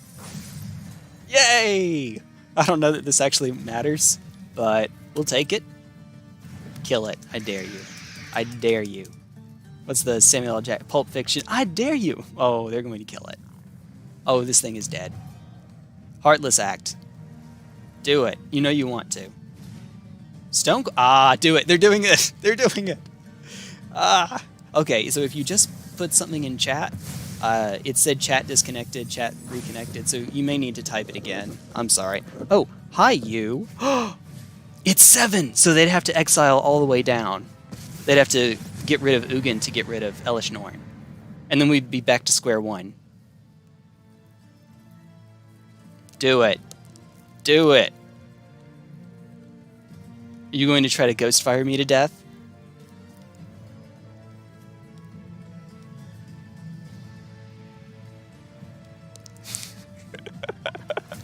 I don't know why. Alright, yep. Alright, back to square one.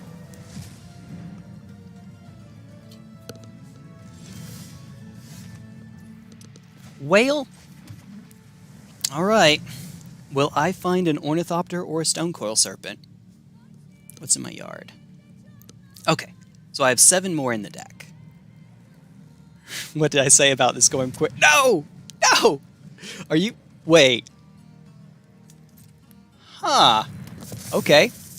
We are on a clock now. We're on a clock, folks. Oh, no. We could also get there with another land and another Tybalt's Trickery. That would also do the job for us. Alright, so instead of waiting, they're just playing out creatures. I don't even dislike that at this point. you're not very likely to come across another Tybalt's Trickery. They only should have 3 left in the deck after all. 2 left in the deck. Oh, they milled 1, didn't they? Ah, here we are. All right, hold control. All right. Can I get there? Come on, come on. Can we not whiff? If we can not whiff, we should be okay. That's a whiff.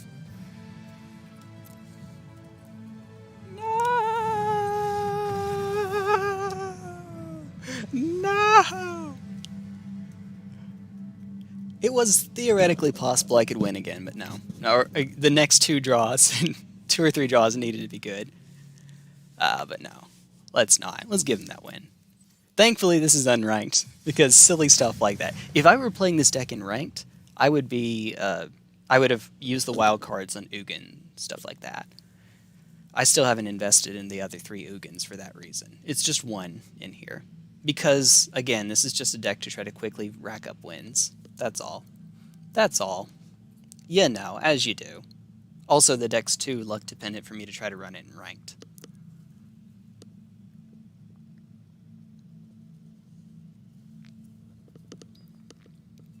By me it is.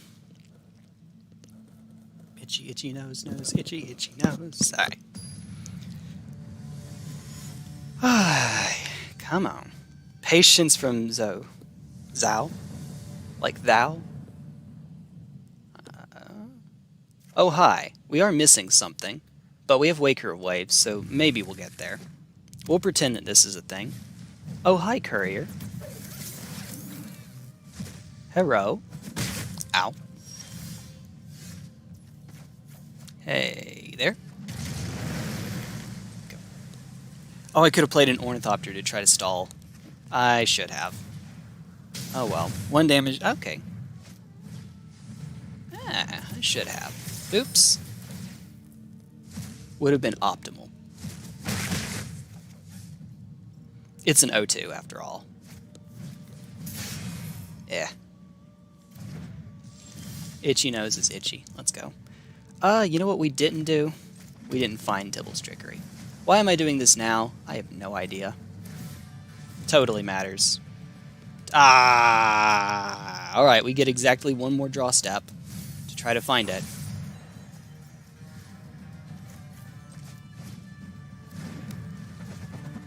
Alright. Not 1. We're only giving ourselves 1 more draw step, I should say. I was about to say, where did everybody go? But, no, I think I know the answer to that. I started playing this deck. So, understandably, people are out. This is me not blaming you one bit. Honestly. Alright, hi. You? Alright, take 1. Oh, yeah. Well, I mean, I guess we'll keep it going, just in case. Just in case. Oh, jeez. Zip. Zip. Oh no. Oh no. And it's gone. Yeah. We're not dead yet, but I'm gonna say we're dead. I'm going to say we're dead. Blip, blip. I just need 1 win. Come on.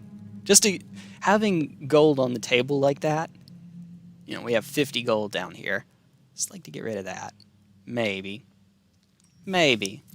We'll give it 1 more try, and if not, we'll switch to something else. It may take a little bit more time, but that's alright. That's alright.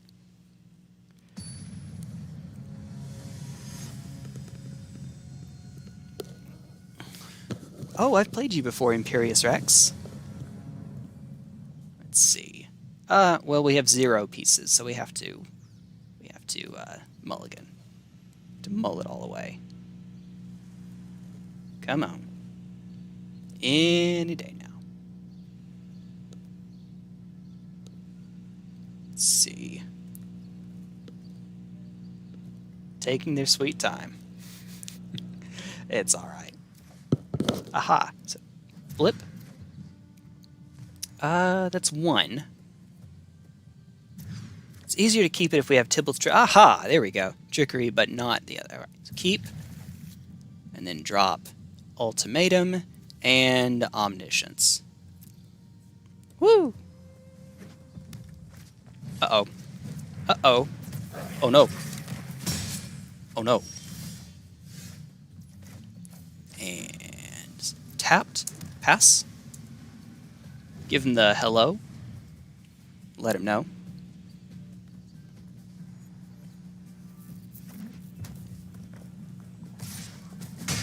Ow. The pokes are real. We're going to get poked to death. Oh. Okay. Things they can't cast this turn. Alright, so always start with the Ornithopter, because you can actually cast the Serpent if you need. It's a real card. Alright, what do we have? It's... Ooh! Concede. Concede. Hey, there we go. We don't even need to resolve it. We don't even need to resolve it. The pile that you get is Scholar, Omniscience... What's the other one? Scholar, Omniscience...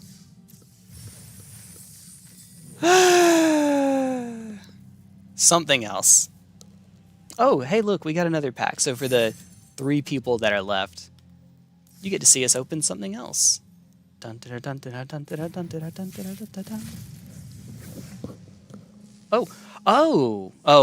almost another all first packs. First pack. Is this our second rogue class? Okay, I will try to make this thing a deck. It looks so cool. I think rogue is perhaps my second favorite class in D&D. I like being sneaky, and I think that if I were isekai'd into a D&D world, I think I could be a rogue. I don't know that anyone knows how they would fit into a magical world, but notwithstanding that, I think I could try to make something like this work. You know, be sneaky and stab people in the back. As much as I would like to be a monk, monks kind of have to start out with all that training, where if I were isekai'd into the world, I would not, and I don't already have that. It'd be nice, though. All right. That was okay. That was okay. All right. Anyone who's there, what should we... You get to pick the next pack we open.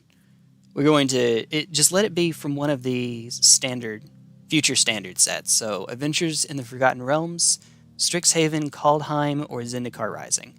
Those are your options. First come, first serve. Whoever spits it in the chat, they get it. Spits it in chat. Whoever gets their answer in first. Assuming that the YouTube chat is cooperating with me and hasn't disconnected again, because it is wont to do that, I guess. Also, it gives me a chance to have something up. Uh-oh. Oh no. Well, it's a good thing the stream is ending soon anyway, because we are out. Mystical Archive. All right. Strixhaven it is. All right. I don't know how many coins we're going to spend. There's not really anything that I feel like spending them on, unless it's a daily gem pack or gold reward. So I could save up for if they put up another draft token, or I have 2, okay. Or maybe at some point an open, maybe? I don't know. I haven't actually competed in the open because there's something like 25,000 gold to get in. At some point I should. Okay. Hey, beautiful strategic planning. I dig it. Into Confront the Past. Turn target Planeswalker card with mana value X or less from your graveyard to the battlefield, or remove twice X loyalty counters from target Planeswalker and opponent controls. I would like to try to make this a thing. Like in a Super Friends deck in Brawl. I could see something like that. In regular EDH, I would play this in Atraxa Super Friends. But otherwise... We'll figure out a way to make it work. Actually, while I'm thinking about it, are there any proliferate? Well, it would have to be in black in order for me to make use of that. Legend. Hello. Legend 8. Proliferate. That should be enough. Collected and not collected. Okay, here we are. Legendary proliferate creature.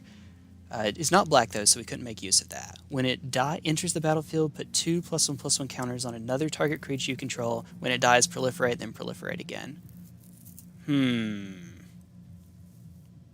It has to die though to do that, and it's already 5 mana. 5/7/9. Maybe. We're in color for Vorinclex, so we could still try to do doubling season shenanigans. And I absolutely want to be the guy to, in Brawl, make infinite Jace Cunning Castaways. I tried to make that in the last All Access event. Alright. I think that's going to do it for a bit. I'll try to either make enough progress to have an update for the Infect Guide, or at least make some serious headway into it. So, thank you all for sticking around. I really do appreciate it. I'll catch you tomorrow when I play Bloodborne again. Part 10, I think. Push-up stream. Yeah, 6,100 push-ups. That'll be... we're already having so much fun. But hey, it's working! It's working! Maybe. Actually, no, that's not as big as I'd like for it to be, but that's okay. We'll get there. It's never as big as I would like for it to be. All right, take care, everyone. Catch you in the next one. Bye-bye.